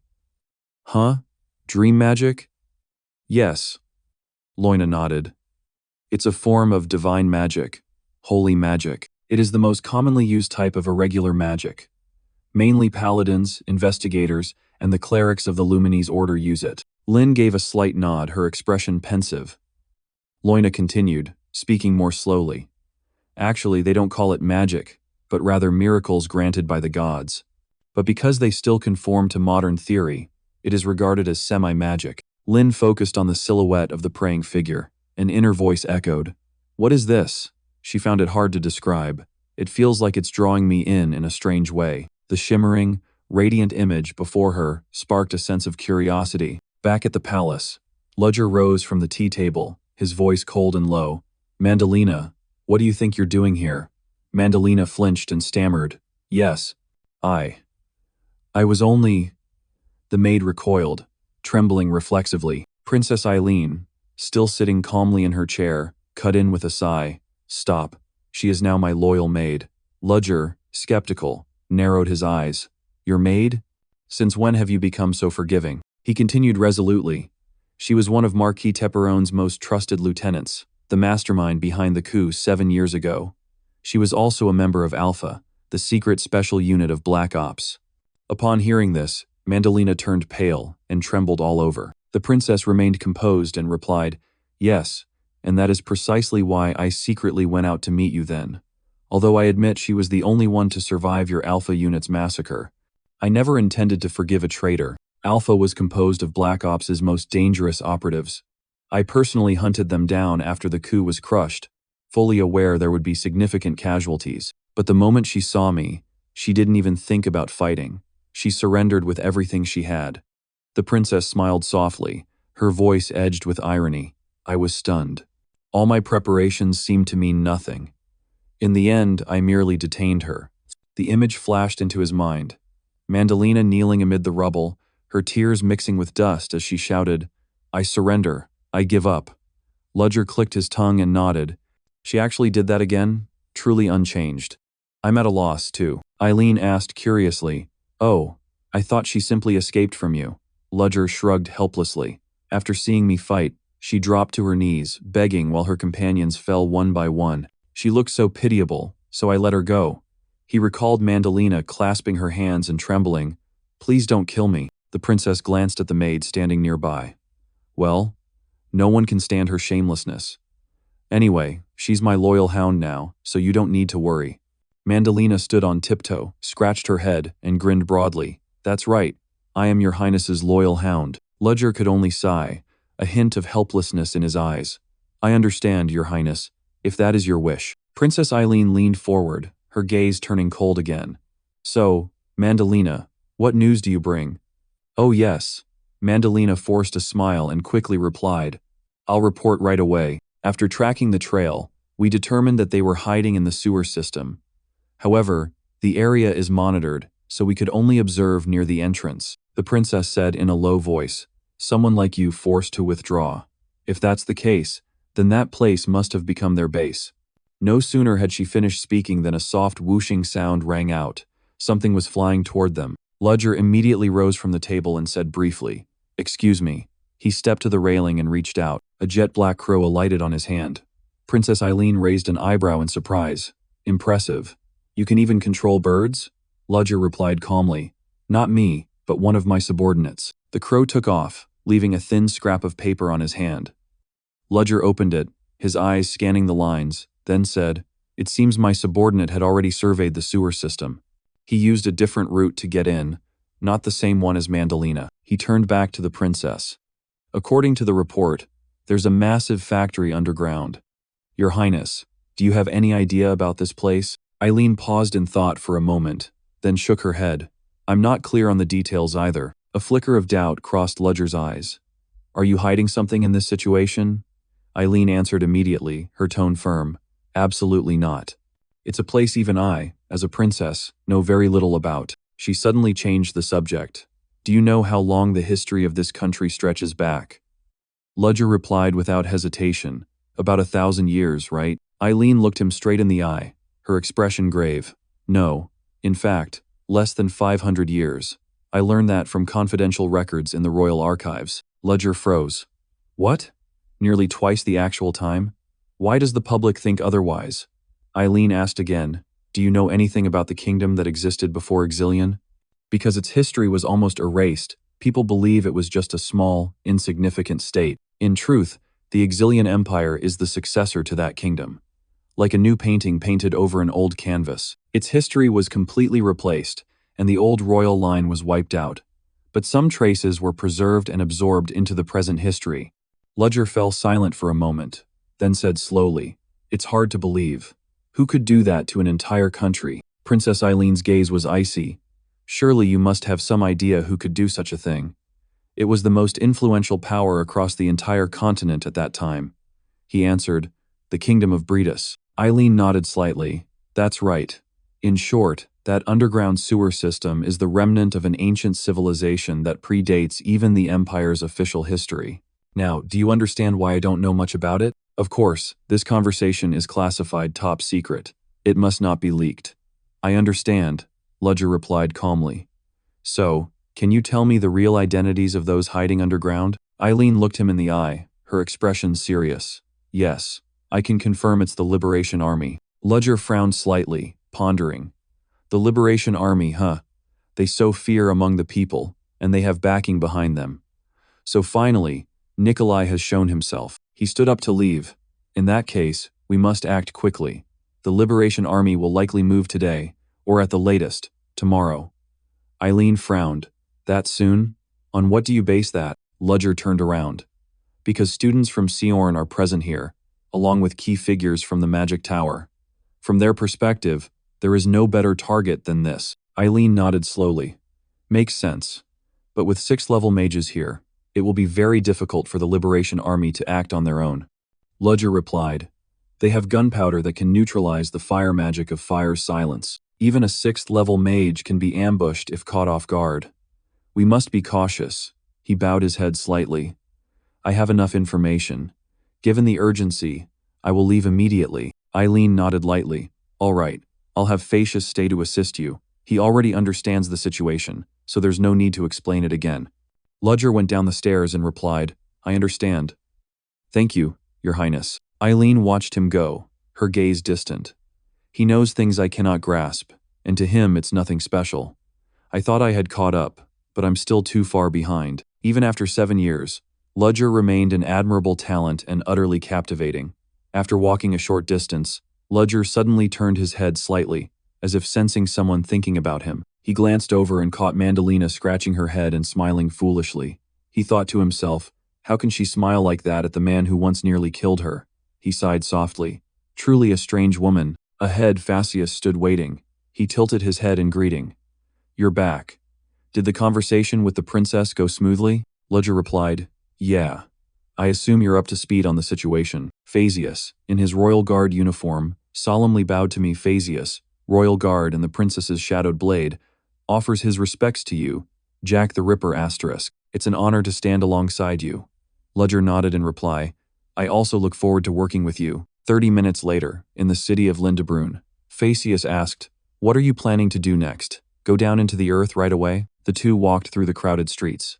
Ludger replied, No, we don't know what's down there, so we can't take risks. My subordinates are investigating. Wait for their report first. He continued, eyes sharp. Not everything is buried underground. While we wait, we'll keep watch around the city and look for anyone suspicious. Phaeus thought for a moment, then suggested, Why not ask Detective Casey for help? She's in the capital. Ludger shook his head. No, let me handle this. If a famous detective gets involved, it could complicate matters, and if I leave my post, the students will panic. No sooner had he finished than a voice called loudly from afar, Professor Ludger. Aiden ran over, panting. Professor, I'm here. I have something urgent to tell you. Ludger narrowed his eyes, a cold, suspicious glint flashing across his face. Behind him, Leo stood off to the side, his face clearly awkward. He tried to avoid the teacher's gaze. Aiden relayed to Ludger, in painstaking detail, everything he knew. By the end of his report, a voice called out for Leo. He was sweating profusely and, trembling, replied yes. Ludger leaned in slightly. His face darkened and his voice grew serious. Is what I just heard true? An hour earlier, in the deserted alley, when Aiden quietly called his name, Leo froze. His heart pounded, his throat tight with bitterness. Had he heard it? Exactly how much had he heard? Aiden's gaze was like a knife that exposed every secret. Everything had been overheard. It's all over. Aiden spoke slowly, his voice full of worry. Leo, are you okay? At that moment, the world seemed to collapse. The question, seemingly gentle, tore the last thread of restraint apart. Leo took a deep breath and stared down. You ask if I'm okay? You heard everything, didn't you? Don't pretend anymore. I'm with the Liberation Army. Leo, Aiden whispered. Leo brushed his hand away, nearly shouting, Don't call my name in that tone anymore. Then he broke down, screaming in despair. The person you've trusted as a friend all this time is actually a liar. A terrorist. I've deceived you, deceived Tessie, Iona. Everyone, caught between shame and despair. Leo still couldn't understand why Aiden looked at him with that worried expression. Leo slumped down and sat hard on the ground. Aiden just stood there, neither angry nor contemptuous. He stepped forward quietly and spoke sincerely. I'm sorry for eavesdropping. But Leo, you've never followed their orders, even in the worst situations. You still haven't done anything truly terrible. There's still time to stop. Leo clenched his fists, his face twisted in helplessness. But if I betray them, my whole family will be in danger. Besides, who will believe two students like us? When all hope was nearly exhausted, Aiden thought of the only person who could help them, Professor Ludger. Hearing that name, Leo immediately went pale. Are you insane? Have you forgotten about the werewolf incident? Once he marks someone as an enemy, no one gets away, not even students. If you come with me, you'll be seen as an accomplice. But Aiden only pushed his glasses up, sweat beading on his brow, and still smiled. Well, maybe others would feel that way, but I think we should try to persuade him. Leo could only glare at him and sigh. He's truly the biggest fool I've ever known. Back in the present. Before Ludger, Leo bowed his head, hands clenched and trembling as he heard the cold question. Is everything Aiden told me true? Yes. He was certain the professor would never help after he had already revealed too much information to the Liberation Army. But completely contrary to his expectations, Ludger only nodded lightly. Then we must hurry if we want to save your family. Leo snapped his head up, bewildered. What? Pardon? Ludger turned away, his tone softening. Don't make that face, Leo. Then he looked over solemnly. This has come to such a point, Lord Phaseus, we ask for your assistance. Phaseus closed his eyes and smiled tiredly. Of course, it's my responsibility, and frankly, this will actually make my job easier. Aiden cried out with excitement. Whoa! Thank you so much, Sir. Ludger glanced at Leo and said softly, don't pull that face anymore. As a professor, helping students is only natural. At that moment, Leo stood motionless, his eyes rimmed with red. He couldn't believe what was happening. Repressed emotions and shame rose within him. From despair and fear to the moment of forgiveness, Leo was not only rescued but also restored to faith in humanity amid the chaos of war. He burst into tears. Thank you so much, Professor Ludger. At the Liberation Army's secret headquarters in Lindebrunn, a cloaked man reported in the meeting room. Branch 3 has been discovered by the Knights. Another added. Branches 5 and 17 as well. Carl, the branch's chief administrator, frowned. The Empire acted faster than expected. When both Knight squads strike at once, it's hard to avoid. His face grew pensive. The attack was only a diversion to buy time. They will be here soon. He ordered the armed teams. Each group move through the sewers to the designated positions. If you encounter trouble, be prepared to sacrifice yourselves. Take at least one comrade with you. Suddenly, a horrific explosion tore through the area. The shockwave swept everything away, hurling the cloaked figures amid smoke and flames. Carl's eyes bulged and he stammered. Could it be? We've been discovered? A chaotic murmur rose. From the smoke, a tall figure stepped out, each step steady. A deep, cold voice rang out, filling the space. So it's you. That person was none other than Professor Ludger. His gaze was like a blade, cold. You scum. Dared to lay a hand on my student. One of them was dying and moaning. Another ground his teeth and shouted in fury. Damn it, that brat. He's betrayed us. Ludger advanced step by step. Carl trembled with suspicion. This guy fights like he knew fire silence would be useless. But that was classified information. That brat couldn't possibly know that. Carl gritted his teeth, his body shaking with pain but still trying to fight back. We're within the danger zone, but I'll take you down with me. He bellowed. Die! And then another violent explosion erupted. In the heart of the blast, Ludger remained standing. The flames seemed to be sucked back, coiling into a tiny point in his hand. The enemy gaped in horror. The explosion recoiled into a single point that fast. Ludger looked down at the amber stone glittering in his hand. Quasimodo's spirit stone, so it can even absorb explosions, as long as they're related to fire. Professor Ludger strode forward, approaching Carl, who trembled and cowered in fear. He spoke angrily. How dare you threaten and exploit my student? A powerful punch struck, causing Carl to groan in pain. Ludger grabbed his collar tight, making the enemy cry out. Gah! His body jerked in spasms. He looked down, eyes merciless, and continued to interrogate. How does it feel to have your whole body trembling like this? Probably like all your organs and blood are being twisted. Ludger knew that mere interrogation wouldn't be enough. He had to take stronger action. Carl struggled and screamed in desperation. There's no more time for you. An agent has already been sent to hunt down that kid's family. He gritted his teeth. That man is trained like a knight, a master of knife. Fighting. No matter who you send, they'll die along with that brat's family. Ludger replied calmly. That's not something I need to worry about. Someone trustworthy has already been assigned to handle it. In a deserted alley in Lindebrunn, a loud sound rang out. An agent collapsed, groaning in pain, his hand still clenched around the knife. Lord Phaseus stood proudly, looking at the fallen man on the ground, then turned to look at the two people behind him and gently asked, Are you two hurt? A girl answered, Oh, yes. The attacker suddenly sprang up, lunging to resist and shouting, Not bad, an ambush, but I never expected you to push me this far. He forced himself upright and drew two knives. The steel blades glinted coldly. He hunched forward, preparing to strike. It seems you're trained like a knight, but if you want to kill me, this is your last chance. He slashed like a madman, knife strokes tearing through the air. Brutal, each blow carried rage. There's no way you'll beat me when I'm holding knives. Phaetus remained motionless, his gaze cold and composed. He smiled faintly.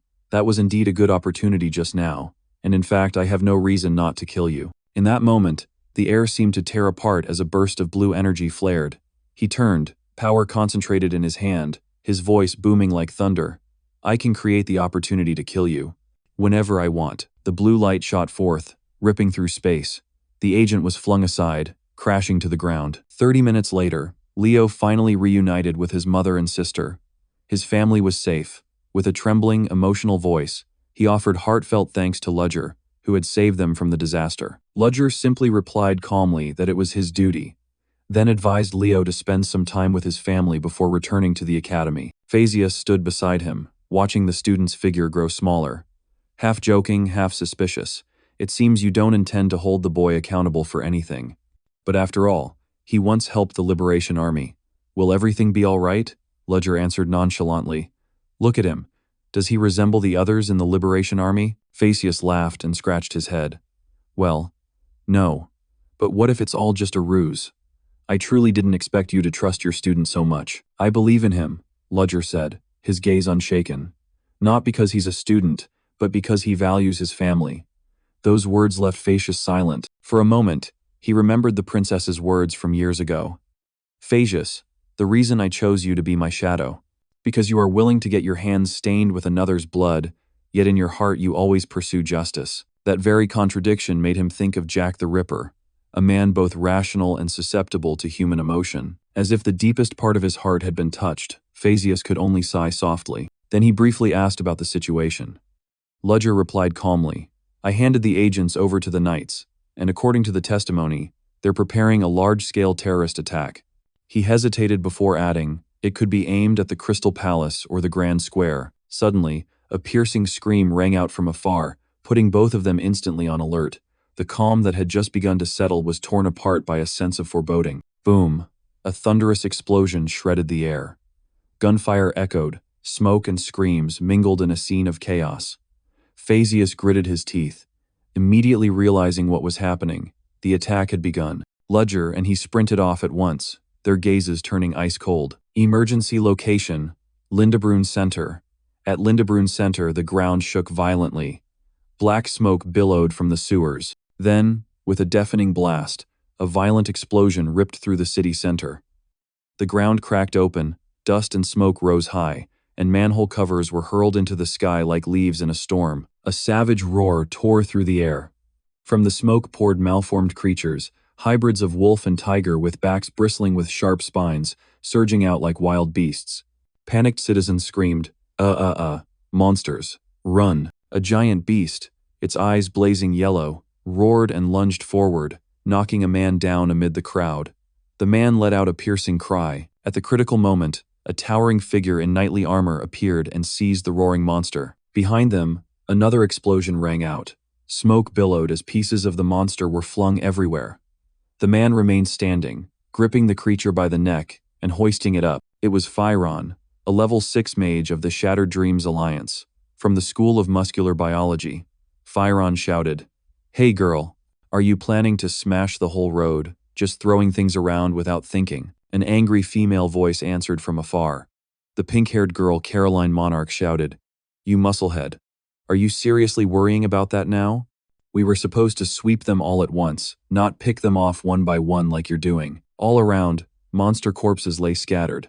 Phyron laughed heartily, his voice booming. Ha ha ha, you have a point. Fine, this area is yours. Caroline gritted her teeth and snapped angrily. Cut the nonsense. Go help evacuate the students instead. Meanwhile, at the main gate of the Crystal Palace, smoke and blood mingled in the air. A volley of crimson magic bolts flared and detonated amid the swarming monsters. Behind the defensive barricades, soldiers and mages fought fiercely. Keep firing. Don't let them advance another step. If they breach this line, everyone inside the palace will be annihilated. Loina led the counterattack, her flames erupting like a storm, scorching an entire section of the battlefield and driving the monsters back. Given the emergency, the students of Sioran Academy also charged into battle. Despite being restrained, Princess Arendir, who is also a student at Sioran Academy, stood firm. If the barrier breaks, we won't survive. Even if we lack experience, please let us help. Her words forced the knights to relent. All right.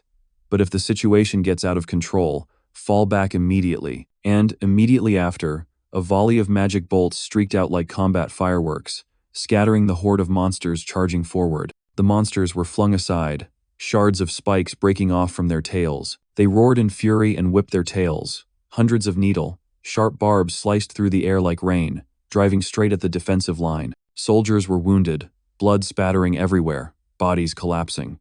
The chaos was so intense it sounded like a grim chorus of pain. Flora shouted in panic, "We have to stop those spikes.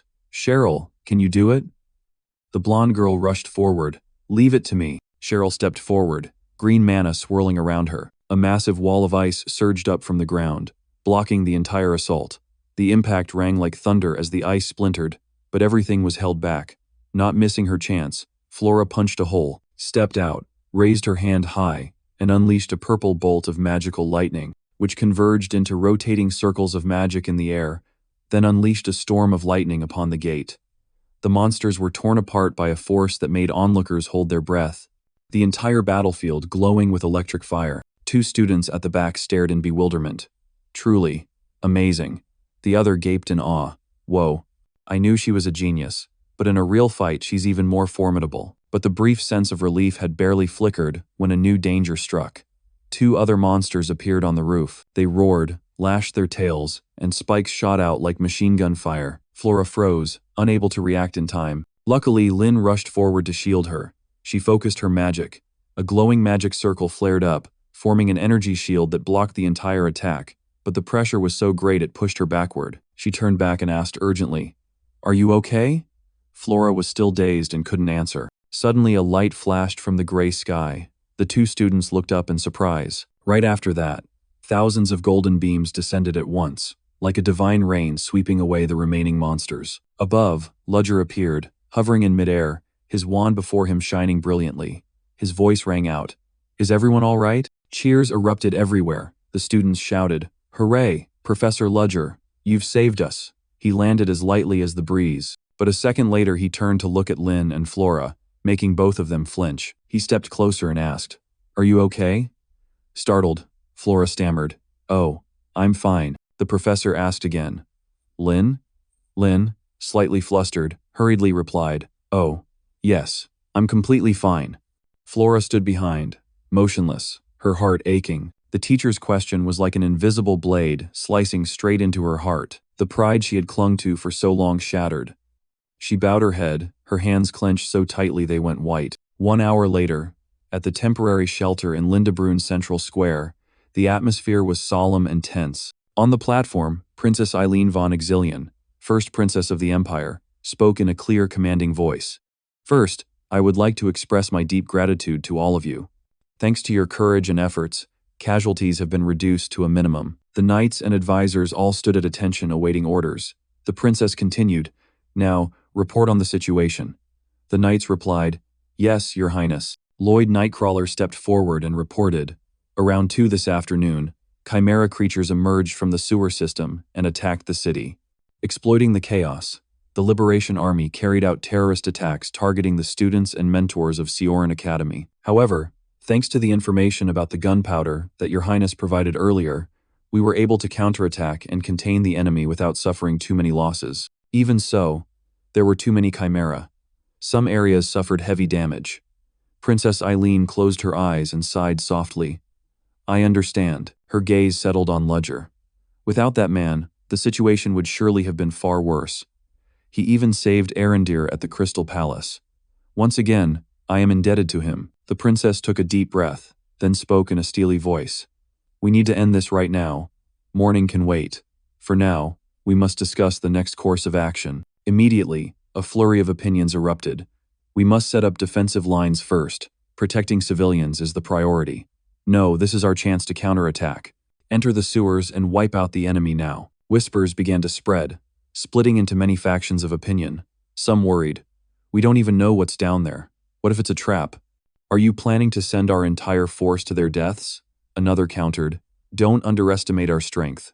Everyone here is an elite warrior. We're not so easily fooled by the Liberation Army." And then, amid the chaos, A woman's voice rang out, soft but firm. "Excuse me, may I say a few words? I don't believe their plan will end here." Everyone turned. The princess nodded slightly. "You are Casey, the second daughter of the Selmore family, right?" "All right, speak. I want to hear your point of view." Casey began. "The creatures we just faced, chimeras. Everyone knows only dark mages are capable of creating chimeras. That means the Liberation Army is collaborating with them. But if they possess such advanced knowledge, would they really only create low-level creatures to fight the Empire? I believe they are hiding something else, a secret weapon, something that makes them think they can overthrow the Empire. This attack may only be a feint to buy time for a larger plan." Caroline probed. "A secret weapon, huh?" Beside her, Fyron frowned. "Sounds plausible, but right now I still can't imagine what it could be." Another person agreed. "In any case, that's a reasonable hypothesis. We should verify this before we act." Ludger glanced at Casey and gave a slight nod. It was a prudent assessment. Then he turned away, for he knew the person they were waiting for was about to arrive. At that moment, the tent flap opened. Phasius entered and bowed solemnly. "Your Highness, I, Phasius, have returned after surveying the sewers as ordered."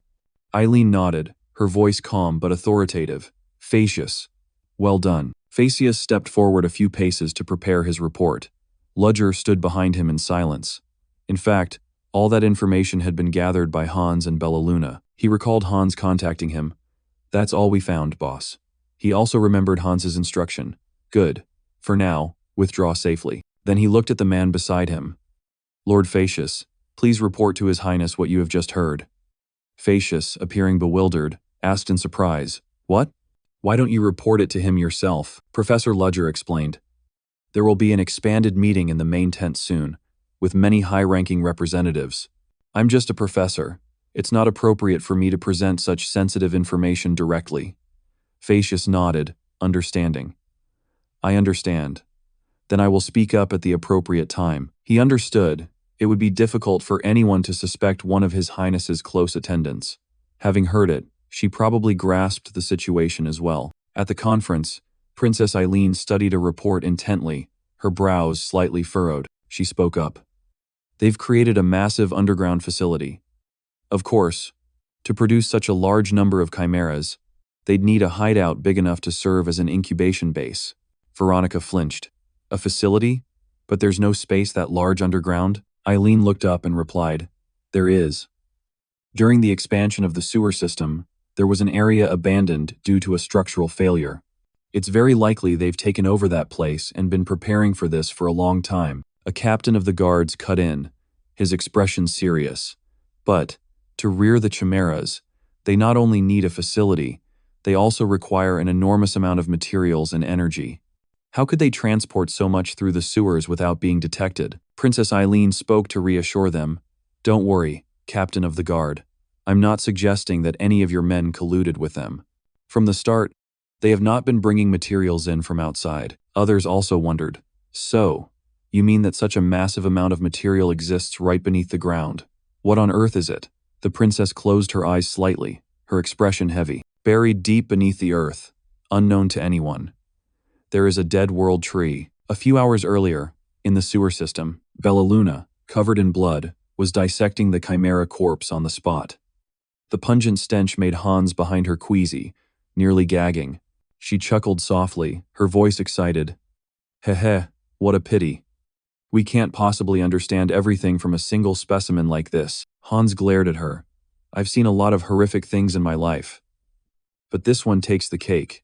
Now tell me plainly, what was it you mentioned just now?" Bellaluna said nonchalantly. "Oh, that? I still need to verify it further." Hans snapped. "I don't need certainty. Just tell me what you think it is." She turned back, her eyes taking on a rare seriousness. "Their origin is the world tree, the source of our elven people." Hans froze. "What?" Hans couldn't believe it.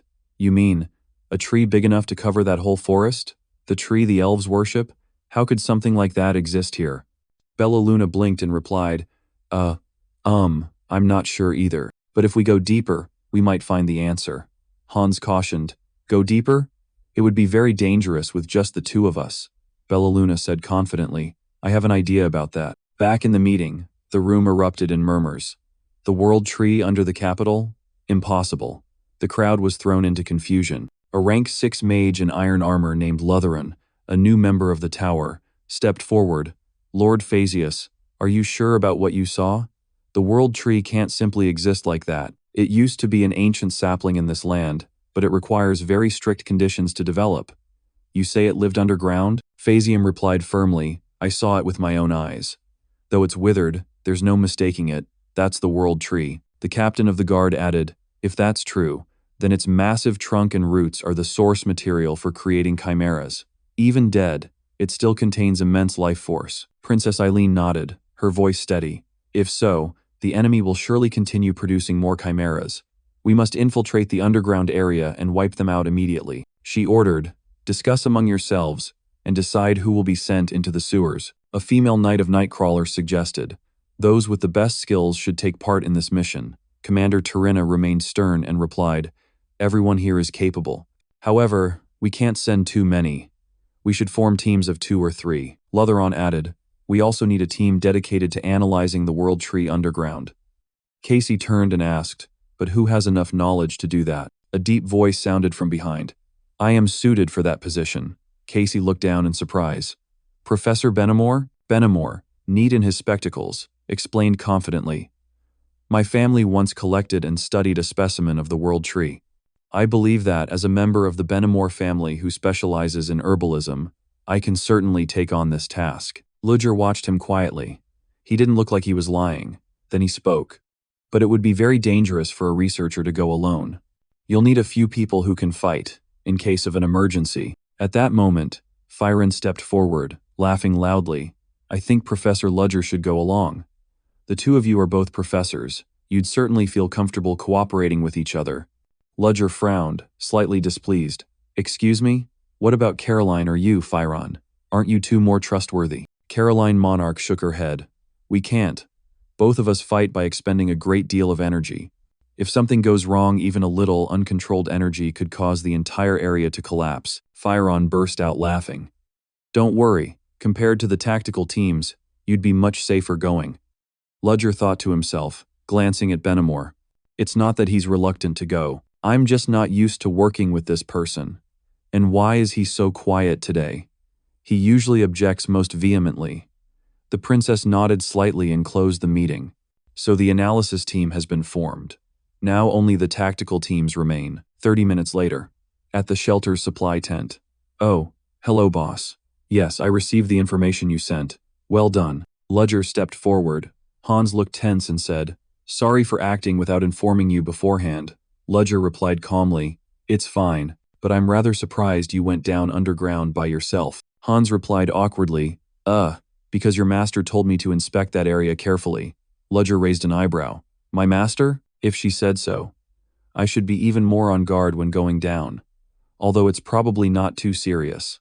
Otherwise, she would have gone down herself. Ludger turned back to Hans and said, all right, but looking at the information you brought back, it seems you went quite deep. Just the two of you, wasn't that dangerous? Hans recalled and explained, technically, we didn't really go down. After she dissected a chimera, she created something right there and put it into a syringe. After the injection, the chimera became strangely docile. According to her, it affects a part of the brain, altering the mechanism by which they take orders, or something like that. Thanks to that, I could control the injected ones. I released a few into the enemy camp to gather information. Hans laughed proudly. And now, I can even look through their eyes. Ludger nodded slightly. Oh, in that case, I suppose I won't need the detailed report anymore. He turned and left, his voice steady. Continue the investigation. If there's any urgent information, report to me immediately. Hans replied seriously. Understood, boss. As Ludger was about to leave, Hans suddenly called after him. Ah, Bella Luna, that young woman, said she has a favor she wants to ask of you. A little while later, at the Lindebrun Center, Bella Luna, an elf with a bright smile, stood before the World Tree analysis team. Immediately, Professor Benamor narrowed his eyes suspiciously. An elf here to analyze the World Tree? Setting aside her abilities, can we trust her? Ludger answered, yes, Princess Eileen has vouched for her. Professor Benamor reluctantly accepted. Well, fine, if Her Highness agrees. He had no idea. The endorsement was a smooth lie from Ludger. Even if the princess were to find out, it wouldn't be a problem. After all, Bella Luna was the first to discover the world tree, and with her along, they would be safer. Leading the group, Professor Benamor sighed and ordered, "There's not much time left. Come on, let's go. No idle chatter on the way." A moment later, inside the sewer, the air was heavy with mildew. Rivulets of water rushed along the corridors. Contrary to his earlier seriousness, Benamor smiled brightly as he chatted with Bella Luna. "Wow, it's been ages since I've met someone so easy to talk to. Can we keep in touch outside of work, Miss Bella Luna?" Bella Luna, grinning broadly, replied, "Sure, as long as it doesn't bother you, Sir Chris." The two chatted happily. "Haha, I'm fine with that. Just feel free to call me by my name." Ludger, witnessing the scene, could only sigh helplessly. After forbidding conversation, now he just won't stop chattering. Maybe the two of them really hit it off. They continued to move deeper. Benamor glanced around and said, "Strange, I still can't see the roots of the world tree anywhere." Ludger, walking ahead, answered, "Phasius said he saw them as soon as he went in, but that path has already been taken by another tactical team." Suddenly, claws screeched across the stone, followed by a ferocious roar. Two giant chimeras emerged from the darkness. Benamor exclaimed, "Chimeras?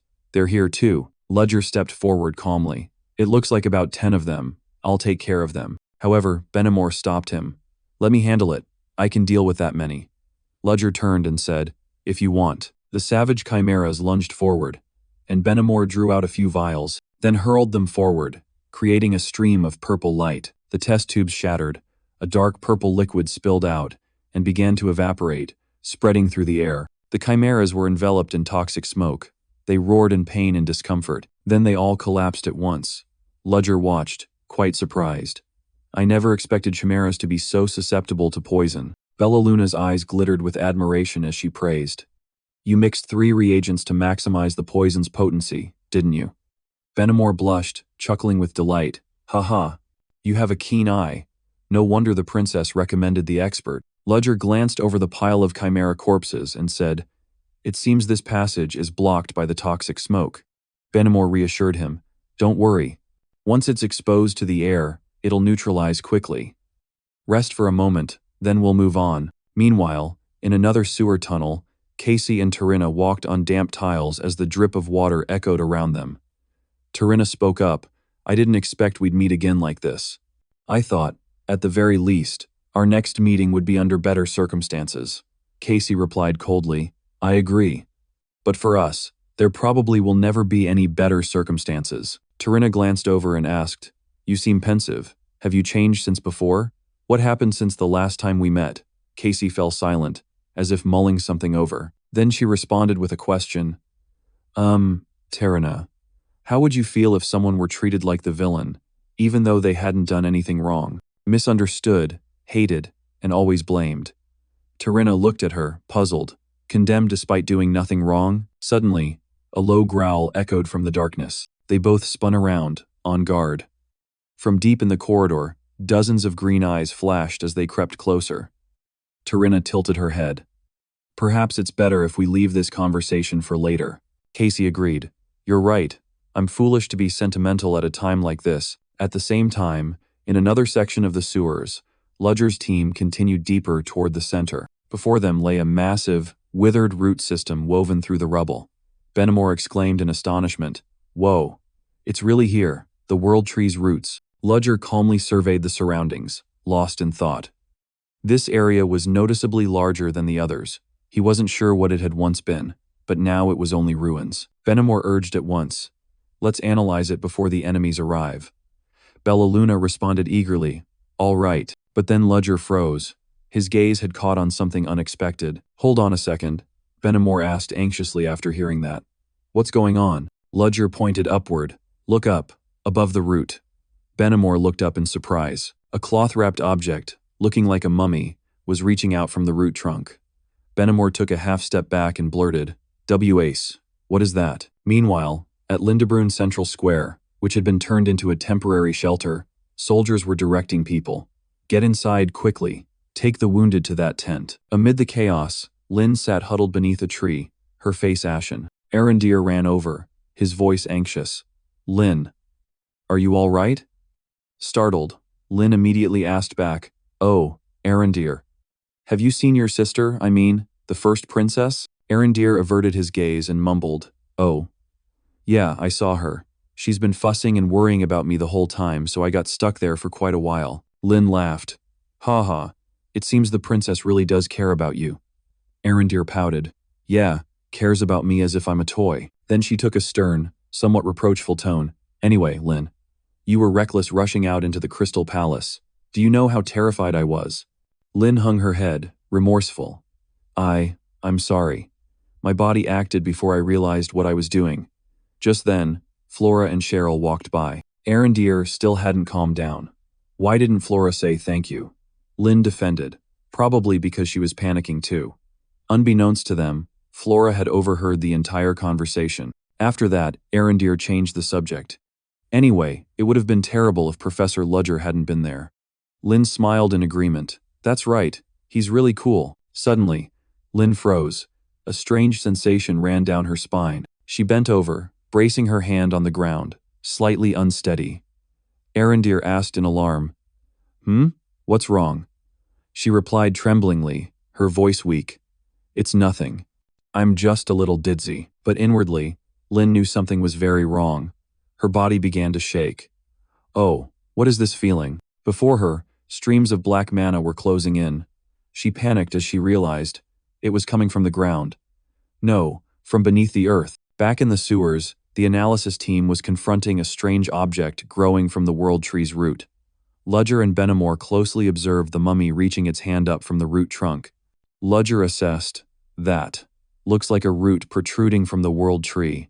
Benamor added, disgusting. It looks like a person struggling to break free from the root. The group stepped closer. Benamor murmured, his voice full of worry. It won't move, right? Or will it swallow us the moment we touch it? Ludger remained calm. I don't think so. But you can never be too careful. Benamor then turned to Bellaluna, his tone serious. Please be alert for any danger, Miss Bellaluna. Let's begin. Bellaluna nodded in agreement. They began the analysis. Benamor reached out and touched the root, and a shimmering blue mana immediately enveloped the entire root trunk. Ludger looked on in surprise. Is this analysis magic? I've never seen it firsthand before. Benamor grimaced, sweat running down his cheek. Ugh, this is difficult. I have a rough understanding of its nature, but I can't grasp anything concrete. Ludger guessed, could it be because it's dead? Benamor did not deny it. That's part of the reason. But I sense that someone deliberately blocked the information stored within the world tree. I'm certain it was the dark mages who created the chimera. Ludger stepped closer and leaned down. So there's no way to learn more? Benamor shook his head, disappointed. Unfortunately, that's the limit of what I can do. I'm sorry, perhaps we have to return without an answer. At that moment Bellaluna cut in, making both of them start and look up. Actually, I've discovered something. Benamor looked up in surprise. What did you find? Bellaluna concentrated intensely and placed her hand on the root. A soft light spread from her palm.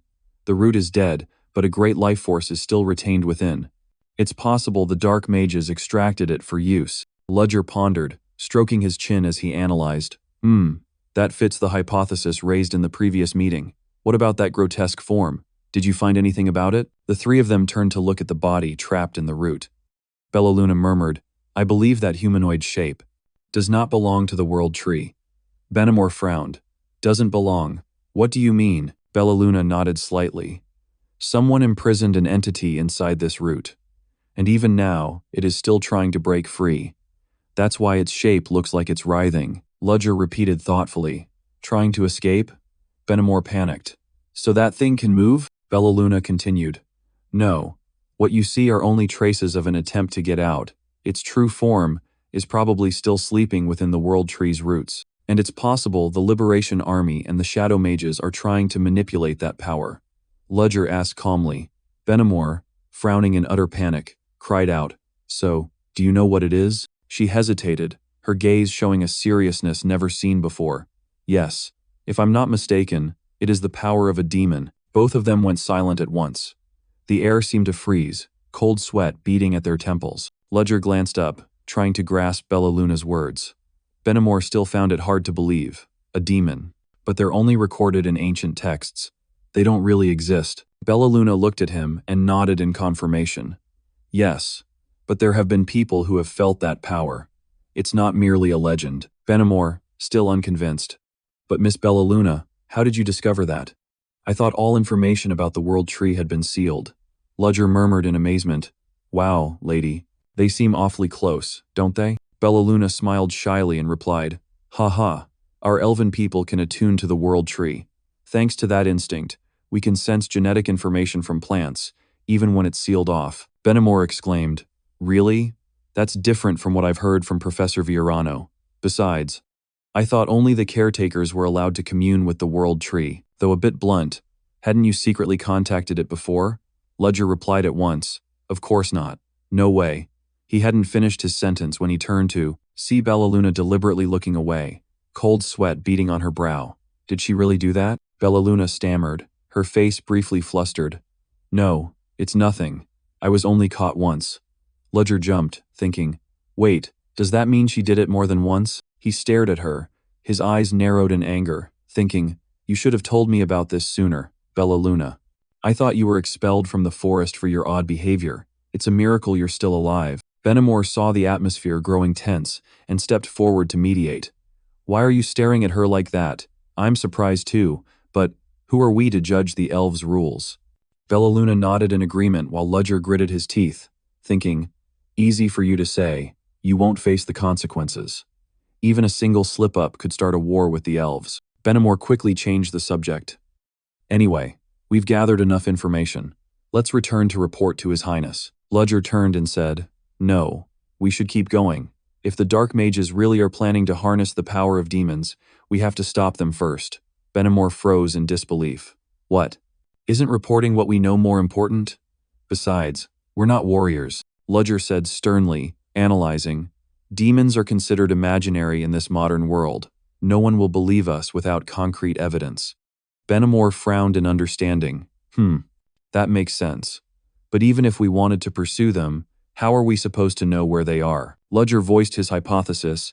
If I were them, I'd place a research chamber at the center of this route network. Follow it and we'll reach their base. He glanced to the other side and continued. Moreover, our retreat route no longer seems safe. From behind, two figures cloaked in black, weapons in hand, slowly approached. Ludger immediately strode forward, turning to say, Please take care of Miss Bellaluna, Professor Chris. Benamor tilted his chin smugly. I intended to do that. You don't need to remind me. Meanwhile, down another passage in the sewers, a small group of elite warriors was infiltrating. The decisive footfalls of a woman echoed on the damp tiles, heavy and steady, accompanied by the clink of metal. Veronica led the way, her sword in hand radiating the cold light of magic.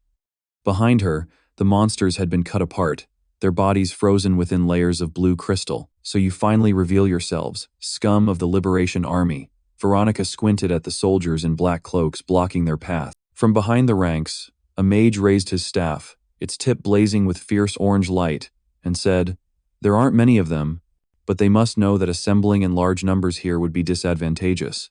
Veronica frowned. That also meant they were seasoned warriors, so be careful. But she realized something was wrong. An indescribable feeling crept through her. These people weren't acting like the members of the Liberation Army she had faced before. Deeper in the central area beneath the roots of the World Tree, a vast space had been converted into a large-scale biological laboratory. The roots were tangled together, surrounded by containers of chemicals glowing a sickly green. A man in a black cloak asked, How is the progress going? The subordinate replied, Master, the energy we are extracting can be easily applied to level 2. Level 3 is also proceeding smoothly, so once we pass this stage, the final level will be achievable. The other turned around angrily upon hearing this. What? You mean level 3 still isn't finished? The subordinate stammered. Yes. We still can't handle that power. The commander was a tall, thin man, his face creased and his eyes sharp, standing in the center of the room. He was Andrei Semov, a dark mage from the School of Biotechnology. He grunted, calming his anger. All right. We're still within the estimated time frame. What about the intruders? Another subordinate reported, Not many, but they appear to be elite warriors. We've sent incomplete second-level clones to every corridor. Andrei continued ordering, Try to buy as much time as possible. Send all second-level clones, and all the first chimeras in. Yes, sir. Andrei Semov moved toward the center of the laboratory, where a large crimson vat was encircled by roots. Inside the vat was a muscular man, his entire body glowing red, energy cores jutting out along his back. Andre emphasized each word. Whatever happens, the level 3 experiment must be executed perfectly. How is level 3 progressing? A subordinate answered, he is still resisting the power, but everything remains within safe limits. At this rate, he will wake up within the expected time. Andre murmured in awe. What an astonishing passion. I never expected a senior member of the Liberation Army to volunteer for such a reckless experiment. The other replied, in any case, that power is far too tempting. Enough to make all the pain worthwhile. Andre looked up at the tangle of roots above and said, at first, we intended to use the world tree for the terror plot. Who would have guessed the power of a demon was trapped inside it? The subordinate echoed, indeed, an enormous power, far beyond anything humans possess. Something we once thought existed only in legend. Andre smirked. Don't be so foolish. No power is greater than what humanity possesses. They only fear and shun it because they don't understand it. Once mastered, it will no longer be frightening. When level 3 is completed by using that power, we will move on to the final level. Suddenly something lunged out. Andre thrust out his hand and unleashed a burst of magical flame. Whoosh! The flame cleaved the charging chimera in two, blood spraying everywhere. The subordinate stared in alarm at the magical flame in the commander's hand. Andre looked at the charred corpse and said in a low voice, it seems one of the intruders is very well versed in biology. They've taken control of level 1 and are spying on us. Assume they've heard everything we just said. Oh my God, the subordinate blurted, trembling. Andre continued to order, check all remaining chimeras. Make sure there's nothing unusual. Speed up level 3's progress. Yes, sir. The corridors were gradually being overrun. Veronica's forces pushed deeper inside. Casey and Tarina were also sweeping up enemies along the way. Ludger's team broke through each layer of barricade, steadily closing in on the center. Now, it's all a race against time. Whoever is faster will win. A subordinate reported, we've eliminated everyone showing abnormal signs. Andre praised, well done. Return to your positions. At the shelter tent, Hans clenched his teeth in anger. Damn, have they discovered us? He thought, but a flicker of hope sparked. At least I heard the most important information. He turned and shouted, Sedina, report everything I just said to the boss immediately. I have to go, Sedina replied, startled. All right, Hans. In the World Tree research area, 3 fallen enemies lay prostrate before them. Benamor exhaled. Sigh, we barely managed to defeat them. Ludger replied calmly. I know. They're much stronger than the typical members of the Liberation Army. Behind Chris, a gigantic pale green magic flower reached out, its vines tightening around the downed enemy. Ludger turned, eyes full of interest. By the way, is that your magic tree, Professor Chris? Impressive. It grabbed the enemy with its vines. Benamor glanced over and replied softly. Yeah, but it consumes a lot of mana. It's not suited to me, so I don't like to use it, especially in front of him, he thought, feeling slightly uncomfortable that his ability had drawn attention. Behind them, Bellaluna's eyes sparkled like stars as she admired. Wow, that magic tree is so cool. It really suits you. Benamor blushed with embarrassment and replied, You think so? Ludger let out a soft sigh when he saw the two of them giggling. Nothing surprising anymore. Just then, the comms device buzzed. It was Hans calling. He picked it up, but the signal was patchy. He could only make out fragments. Chimera, detected, cannot. More. Central chamber, special specimen. Ludger caught the key words. If there really is a special specimen, then we need to move quickly. Suddenly, a surge of black energy swept by. He gasped and shouted, Professor Chris! From behind Chris, a shadowy figure leapt up. Chris was startled and spun around, unable to react in time. But then a purple slash tore through the air, slicing the attacker in two. The one who struck was none other than Commander Tarina Lionhowl. At the operations reunion with the analysis team, Casey and Tarina stepped closer. Tarina gave a reluctant greeting. Benamor replied appreciatively, Thank you. It's because of you that we survived.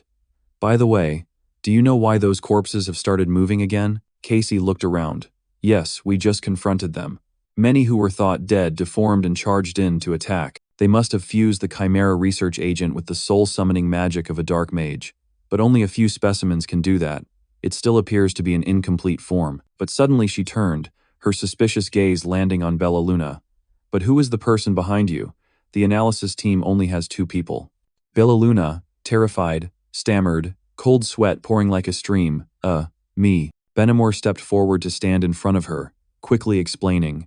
She is an expert recommended by the First Princess, accompanying us to assist with more accurate analysis. Bella Luna awkwardly nodded repeatedly. Yeah. Yes. Terina frowned.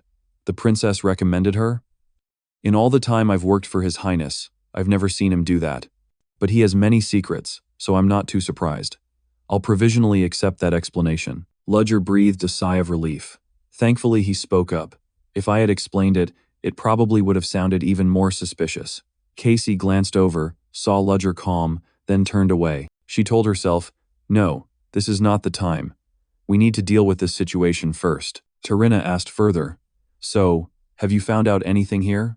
They quickly exchanged information. Terina analyzed seriously. If that's the power of a demon, then the reason the specimen looked like a monster is clear. Casey was also astonished. I didn't expect the demon's power to exist right beneath the sewer system like this. Ludger urged, indeed.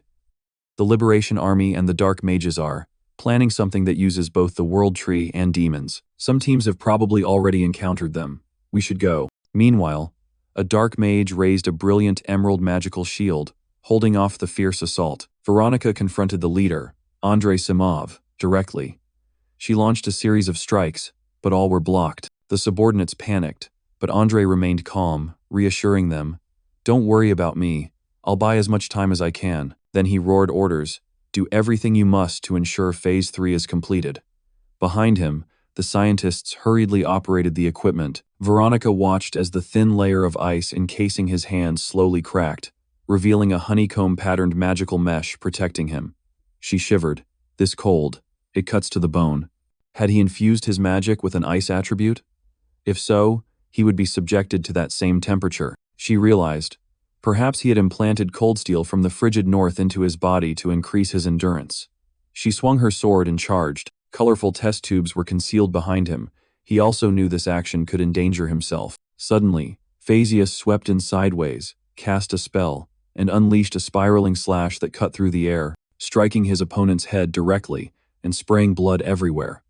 Andrei staggered back and fell, groaning in pain. The test tubes fell and shattered on the tiled floor. Veronica cried out, excellent, Master Phasius. Now destroy the specimen in the center. Phasius darted toward the tank. The subordinates immediately formed a line to block him, shouting, use everything you've got to stop him. Suddenly, a powerful gust of air surged from behind. Phasius startled and spun around. A hulking specimen lunged out and threw a devastating punch. He managed to dodge, but was still knocked aside. Andrei limped to his feet among 3 newly formed monsters, chuckling hoarsely, your skill is truly impressive, but that alone isn't enough to kill me. My body has now far surpassed human limits. Phasius gritted his teeth. Regenerative ability. And these creatures? Andrei, impassive, put forward his mad argument. Don't you think that it is precisely the contempt for these minor differences that is stifling humanity's evolution? From above, Veronica leapt down and swung her sword. A blue ice light tore through the air, aiming straight at Andrei. The hulking monster raised a hand and effortlessly parried each of Veronica's sword strikes. Suddenly, an invisible pressure burst out, knocking her back. Veronica panted, astonished. Did it just block her spell with its bare hands? Her gaze swept over the row of Tier 3 specimens ahead. The ice layers covering their arms were cracking and crumbling. Behind her, Andrei looked up, voice full of excitement. These specimens were created to withstand every form of attack. One could say this is proof of true evolution. This is the greatness of life. It is what humanity must strive toward and develop. He remained fanatically devoted to his inventions. Never burned, never frostbitten. Any wound can be regenerated. As we push further, even incurable diseases can be cured. But the boom cut across his words. The entire room shook. The high-level test subject, the one considered invincible, collapsed with a heavy thud. Andrei stared in horror. What? Just one strike?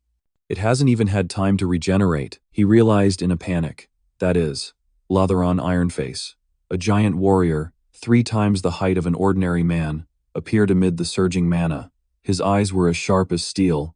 You talk too much. Latheron raised his hand, activating irregular magic. the ancient power that recreates the might of legendary heroes, legendary regeneration, origin magic. Andre gritted his teeth and stepped back. So there's no other way.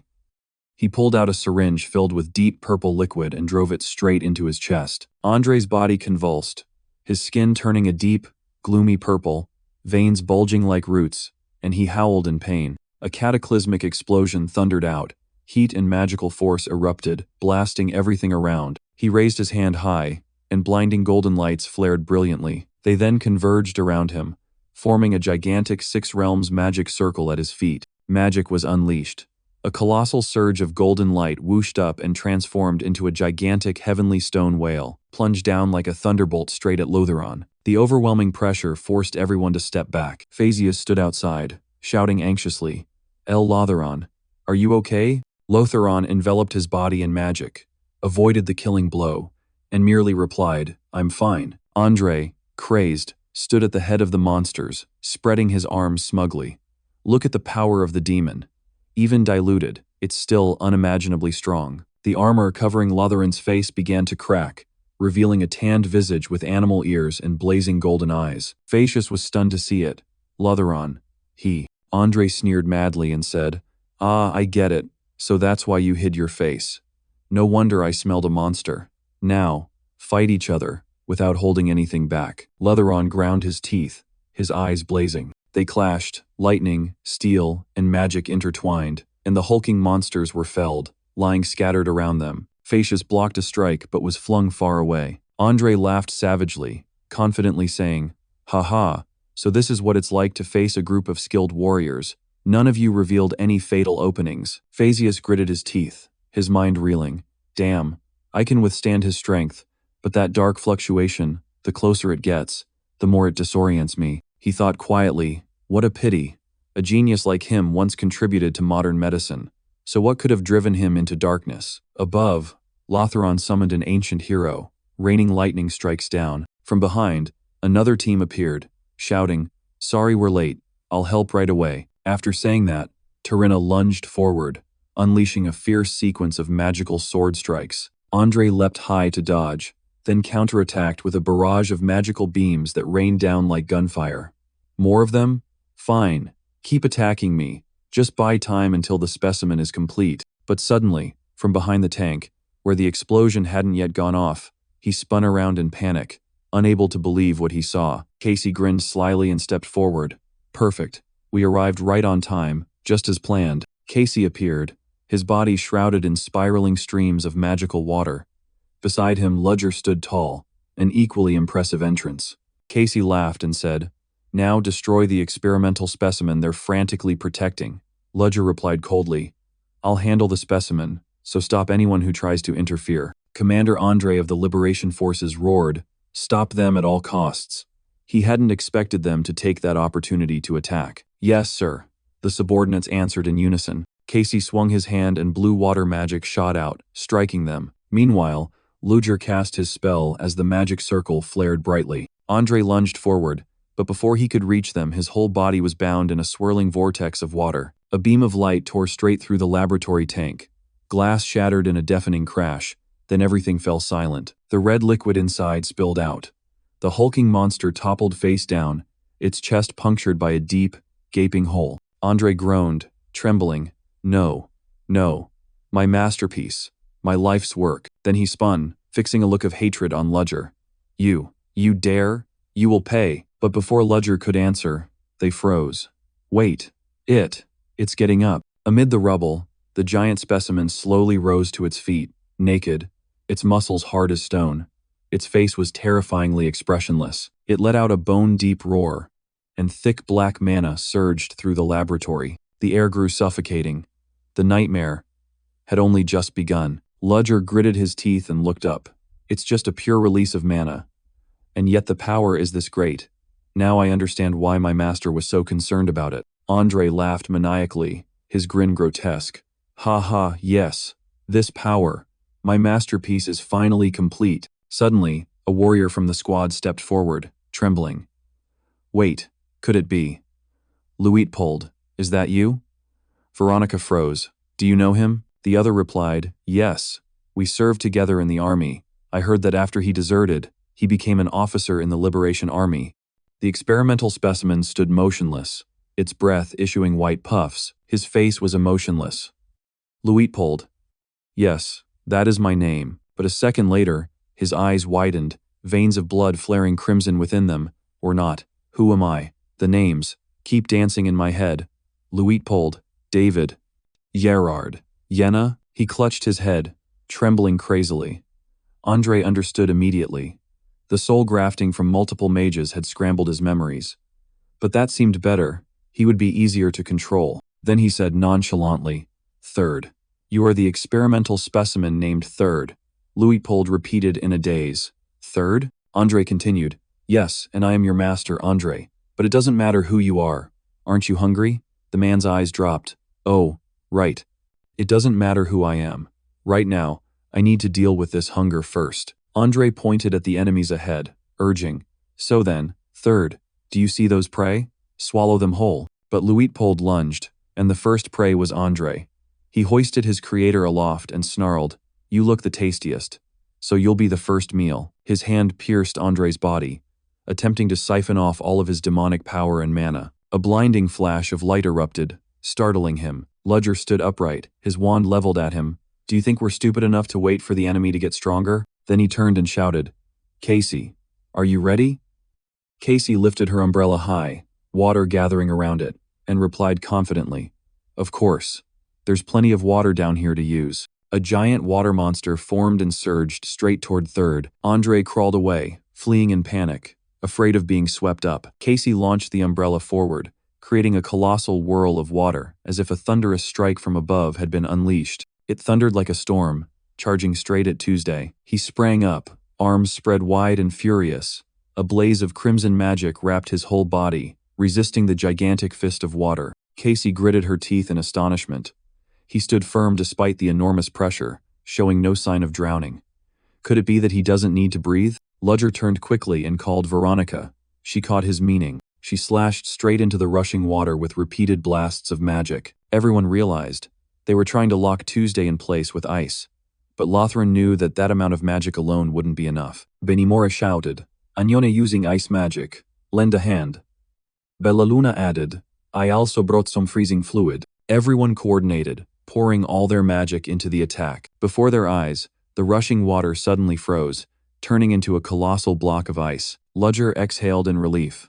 He believed this ice prison was thick enough that even a demon couldn't break free. But from deep within, specimen number 3's eyes flashed with a blinding light. Dark magic erupted, generating a horrific pressure that shook the ground and forced everyone to recoil. A concussive blast struck, subjecting everyone to extreme force. Benamor managed to steady Bellaluna and pulled her out of the way. Ludger stepped in front of Casey. She stood behind him, panicked and shouting loudly. The instant the dark surge of magic touched her, Casey was stunned and slipped into a hallucination. Everything before her fell into darkness. Casey could see nothing. She found herself in a dark, lonely place. Where am I? I can't see anything. Suddenly she was stunned by a chorus of insults all around her. That imposter, you Lear. A hazy crowd materialized, their voices ringing with fury. Genius detective, my foot. She accused an innocent person just to further her own interests. And the person she called a criminal was actually the one who punished the real villain. The curses crashed into Casey's mind like cutting blades. Both her body and her heart began to sink into darkness. Yet the jeers never stopped. And she still dares to preach about justice? In reality, she was huddled on the floor, trembling and babbling. The umbrella had fallen beside her, and from afar the entity bearing an enormous reservoir of black mana slowly advanced. At his feet, people writhed within the illusions, created by their own fear and guilt. He stopped in front of Casey and sneered, How disappointing. I only stirred their minds a little, and they've all collapsed. Even those lauded as geniuses. Inside they're nothing but hollow shells. He threw his head back and laughed loudly, the sound echoing through the space. Ah ha ha ha. The power of demons is truly magnificent. He glanced at each person lying motionless on the floor. If it were my former self, I would have had to pay with my life to defeat them. But now, I can do it as easily as snapping a branch. He couldn't contain his excitement. But this is only the beginning. With this power, I will create a new order for the world. Number 3 stepped toward Casey and held out his hand. And to do that, First, I'll absorb all of your power. Suddenly, a scream rang out from behind, making him stop in his tracks. There, Andre knelt, clutching his head, trembling as he begged. El Luitpold, please, stop. I don't want to see it anymore. Number 3 paused and smirked. So you're still conscious. It seems you've injected demon power into your body, haven't you? He ignored Casey and moved toward Andre. Good. Then I'll start by absorbing you. We wield the same kind of power. But tell me, what did you see that tormented you so much, Andre? The man about to be harmed remained on his knees, clutching his head and trembling in fear, giving no answer. Number 3 curled his lip, baring sharp teeth. No need to tell me. I can feel everything. The moment your beloved daughter died, wasn't it? Number 3 continued to probe into Andre's painful past. Andre sank into memories. At that time, his little daughter was still alive, but she suffered from an incurable, terminal illness. His wife had already died, so he couldn't bear the thought of losing his poor child. In the end, he abandoned forbidden rules, began experimenting on humans, and eventually found a solution. But his little daughter didn't live long enough. It was all too late. What he received was disgrace. He was stripped of all the honor he'd accumulated and hunted by the Empire. Number 3 looked at him with feigned pity. How pathetic. A helpless father watching his daughter die before his eyes. Andre yelled, "Shut up. I know that pain won't bring her back." He gasped, trying to justify himself. I only wanted to save others, so no one would have to suffer the way I did. Number 3 bent down, his voice dripping with sarcasm. And to achieve that, how many people did you sacrifice for your experiments?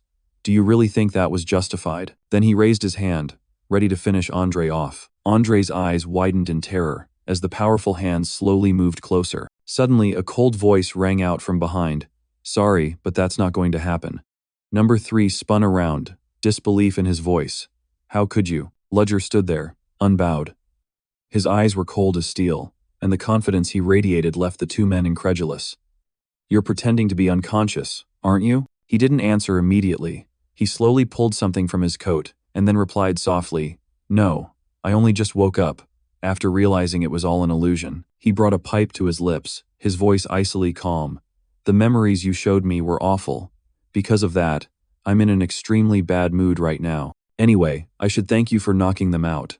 That way, there will be fewer witnesses. At that, Number 3's eyes flew open in panic. Ludger's face was cold and uncompromising. He took a puff from his pipe, then exhaled a thick plume of magical smoke. In return, I'll give you a special performance of real magic. Meanwhile, at the temporary secret base in Lindebrunn, after lying motionless on the sofa for a long while, Grandere spoke. It seems you didn't come here after settling everything. Is there something you want to tell me? Hans swallowed hard, staring at the girl lying there. Finally, he mustered the courage to speak. I searched underground as you suggested. I discovered that the dark mages are conducting experiments with the power of demons. Grandere remained still and calmly replied, I gave you a hint, but you still figured it out quickly. So what? Hans was frantic. My master went down there to stop them. He may be strong, but he can't possibly stand against the power of demons. You're really not going to help him. Grander kept her eyes closed, offering no reply and not so much as a stir. Then she gave an answer that Hans could hardly believe. I don't know how long you've been with my student, but it seems you still don't know much about him. She opened her blazing red eyes wide, expressionless. The reason I don't intend to help him is because I don't have to bother with that. Back on the battlefield, Ludger rose into the air and stretched out his hand.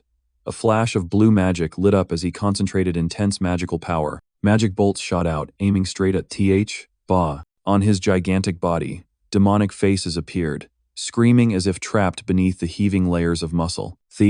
Ba hissed, erecting a shield that enveloped his entire body to block the attack. But suddenly, from the ground, coiling roots surged upward, wrapping tightly around his body like giant snakes. He was stunned, struggling to brace himself to break free. Before he could react, the next attack fired. Multiple elements blended and detonated in a dazzling flash. Ba was struck, his whole body convulsing as he screamed in pain. You bastard! How many elements can you use? He shouted, his voice a mixture of astonishment and fury. From afar, Ludger remained cold, his hands clasped before his chest. Pale purple magic circles swirled around him, continuously expanding. Immediately after, an invisible force slammed Ba to the ground. He screamed in despair. What is this? I can't move. Is that A hand seal? He bulged his eyes and looked up at Ludger, who remained suspended in midair, exuding an overwhelming presence. Andre watched the entire fight in disbelief. He utterly overwhelms Luitpold. How long has he been hiding that ability? Ba was pinned to the floor, plunged into utter despair and rage. He realized the gulf in innate talent. His body carried demonic power. So why? Could his natural constitution be limiting this ability? He stared at Ludger, and his jealousy turned into madness. Yes, that very look. The way geniuses look down on those who, no matter how hard they try, can never match them. Black energy flared violently around him. He wanted to kill Ludger, to defeat him. His eyes widened, brimming with tears. But no, he couldn't let that man die so easily. He would make him beg, plead to be allowed to die. Suddenly the third body convulsed violently, the muscles in his joints seeming to lose all sensation. He screamed in excruciating pain. From above, the world tree's roots melted, dripping streams of thick black fluid. They mingled with the black ichor gushing from Luitpold, forming a vast, viscous black pool. Ludger glanced over in confusion. What the hell? Some kind of black fluid from the world tree's roots. From that black pool, a colossal shape gradually rose, 4 arms, a contorted body, a grotesque form taking shape. Ludger froze for a moment, looking down. The creature continued to grow into shape. They'd clearly inspected the world tree thoroughly before and hadn't found anything unusual. So why? The monster broke into a crooked smile, sending a chill through Ludger's whole body. He glanced in another direction. Andre was collapsing. Black streaks of fluid were flowing from him as well. You intend to take my power too? He groaned. Ludger remained calm as he watched from above. He asked, Do you know what's going on?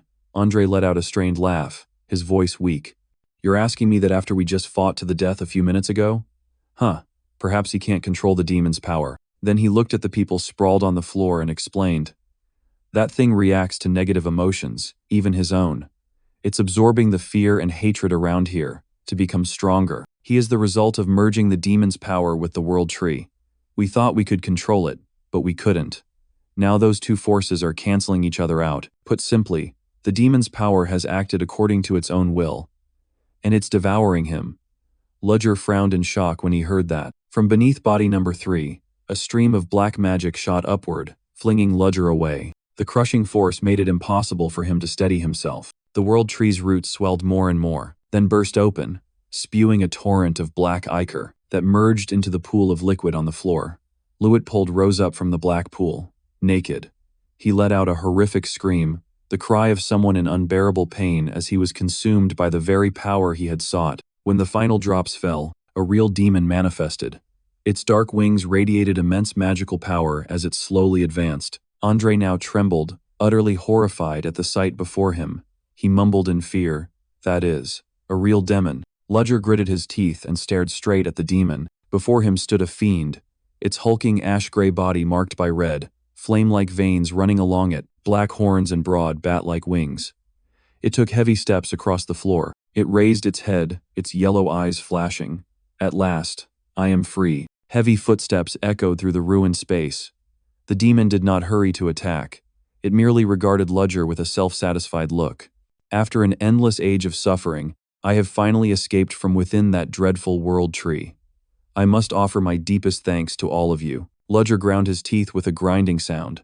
After fighting an experimental creature granted demonic power, now comes a real demon, truly enraged. What terrible luck. The demon chuckled, its voice hoarse. You need not be so on guard. Unlike the previous owner of this body, I do not intend to fight you. Besides, you appear to possess tremendous power, so facing you would bring me no benefit. Ludger stared at him, eyes full of suspicion. But you used a human to resurrect yourself. The demon replied coldly. I merely exacted the price for their daring to borrow my power. It pointed toward Andre, who was still collapsed on the floor. It is humans who caused this catastrophe, not me. Ludger fell silent, observing. No signs of hostility. Maybe the Lumini's orders records were all distorted. Ludger asked again, So what do you intend to do now? The demon smirked. I have a mission that was assigned long ago, and I must complete it. Each of us has a task to carry out. Ludger frowned, trying to grasp the information. Us, so that means he isn't the only one. The demon replied, his voice full of dogma. Some betrayed, some remained loyal. I am the latter. Ludger was taken aback. What do you mean? Before he could finish, a jet of pitch-black dark magic shot out like lightning. That surge of magic seemed intent on devouring its prey.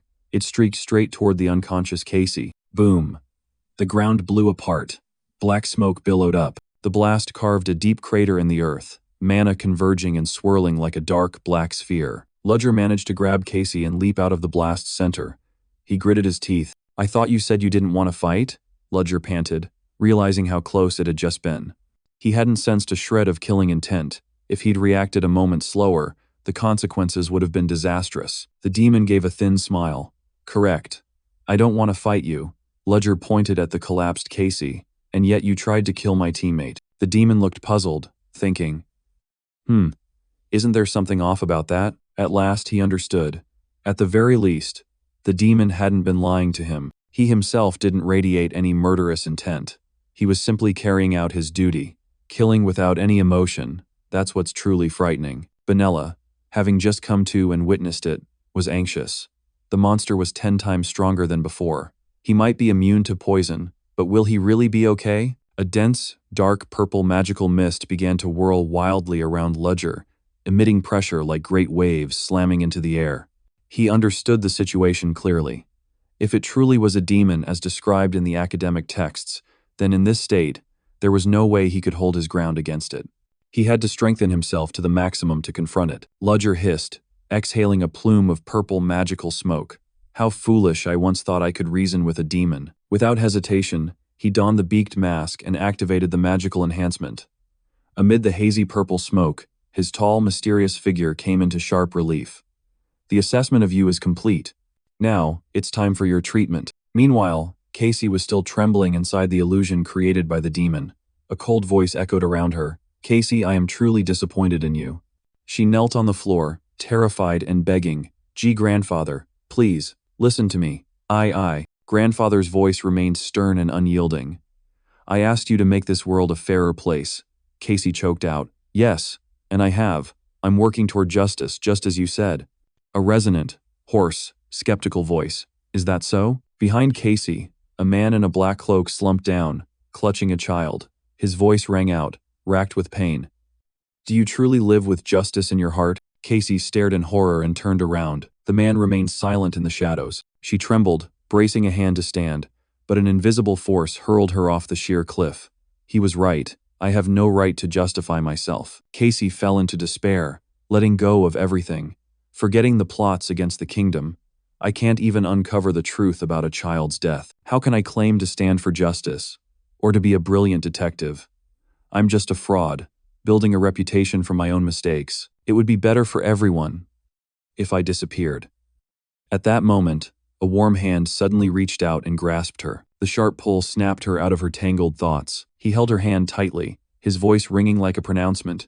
"You've won, Casey Selmore. This is a victory for justice." The illusion gradually cracked. The mysterious figure still held her hand, holding on to the last flicker of hope in her heart as well. Casey whispered softly, "Yes." He told her that even though he knew everything, she jolted awake in sheer terror. Right in front of her, Ludger stood blocking, unleashing a surge of magic to stop the attack from the demon above. The demon remained unperturbed. You really intend to fight me? You should know this battle won't end well for you." Things did not look good. Casey panicked, her voice trembling. Wait." Ludger glanced down, his tone coldly composed. "You're finally awake." She forced herself to stand, her legs shaking from exhaustion and fear. I want to fight too. This time, justice will prevail," Ludger replied. He raised his hand, magic spreading to envelop everyone. "Just rest. Wait," Casey whispered, but she was already bound. The demon watched, laughing with amusement. "I've seen you use them before, but this is truly astonishing. A product of the darkness, is it? I suppose modern mages have such tricks." Ludger cut in coldly. "You talk too much." He narrowed his eyes, his voice dropping. "I've said enough. Come here, demon." The demon smirked. How amusing. Without hesitation, the demon lunged, treating Ludger as a test subject for its power. "After all, you only delayed me by a day. Fine, I'll use this opportunity to test my abilities." The dark magical attack surged forward like a storm. Ludger erected a massive purple shield. Light flashed as the two opposing energies collided. The demon bellowed, Can you still stop this? He launched tens of thousands of black magic beams like bombs, deafening explosions ringing everywhere. Ludger's cloak was in tatters, but he remained standing, resisting each successive onslaught. The attacks kept coming in rapid succession, and he could only struggle to defend himself. For every strike there was a counter, and the battle had not yet reached its end. Andre watched, stunned. Oh my, I never expected the demons to be this strong. But that man, he still holds. How can a human reach such a level? The demon frowned, beginning to feel irritated. But it's time to finish this. He raised his hand, combining the elements of ice and water. Fusion magic, ice river collapse. A massive blue vortex poured down like a crashing waterfall, aimed straight at Ludger. Ludger pressed his hands together, and the energy around him erupted. Immediately, the energy transformed into a brilliant golden light. Magical flames surged up, coiling around the water vortex and incinerating everything. The entire space flared with a blinding golden glow. The demon, astonished, raised a hand to shield its face. Ludger stepped forward, summoning a giant Buddha statue amid the sea of fire, and the demon flinched in surprise. He intoned the spell in a booming voice, thrusting his hand straight forward. Virakana Divine Diamond Fist. A colossal hand of light descended in accordance with his incantation, striking the demon directly. The demon's instincts warned him that this strike was extremely dangerous and he couldn't let it hit. He hurried back, determined to concentrate all his power to block the blow. But it wasn't enough. As the giant hand of golden light slammed down, the demon's defenses began to crack. Terrified at how easily he was being overwhelmed, he realized the situation was becoming increasingly dire. But before he could escape, he felt magical bindings restrain him, leaving his body unable to move as the golden light enveloped him. It was Andre, casting a support spell, sweat pouring down his face. Bound by Andre's magic and crushed by Ludger's might, the demon's dark defenses shattered into fragments. The demon roared in pain. A blinding, violent explosion engulfed the area. The golden light seared the darkness, flinging everything aside. The golden Buddha stood towering amid the sea of flames, lotus petals radiating brilliant light. The final bang resounded. The killing blow had landed. At the same time, in Lindebrun's central district, the entire city trembled. Explosions from beneath the ground sent residents into a panicked evacuation. Tessie cried, "The noise is getting louder." Aiden frowned. "What the hell is happening down there?" An officer shouted, "Stay calm. Everyone move in formation. Move, move." In the evacuating crowd, Arendir and Lin ran close together. Arendir urged, "Hurry up. We'll be safe when we reach the palace." Lin replied, "Okay." But only a few seconds later, she suddenly clutched her head, buckled over, and squeezed her eyes shut in excruciating pain. Amid the rushing crowd, Arendir hastily supported her. Lin, are you okay?" My eyes. They hurt so much." Lin moaned, her voice trembling. Arendir stared at her, his face ashen. He choked on his words, gasping, Lin, your eyes." Lin's blue eyes were glowing brilliantly, her pupils contracting and sparkling as if absorbing a vast source of energy. The light in her eyes pulsed outward in waves, reflecting the mysterious power from the battle deep underground. Lin's body trembled and her breathing came rapid. She was both terrified and dazed, unable to understand what was happening inside her.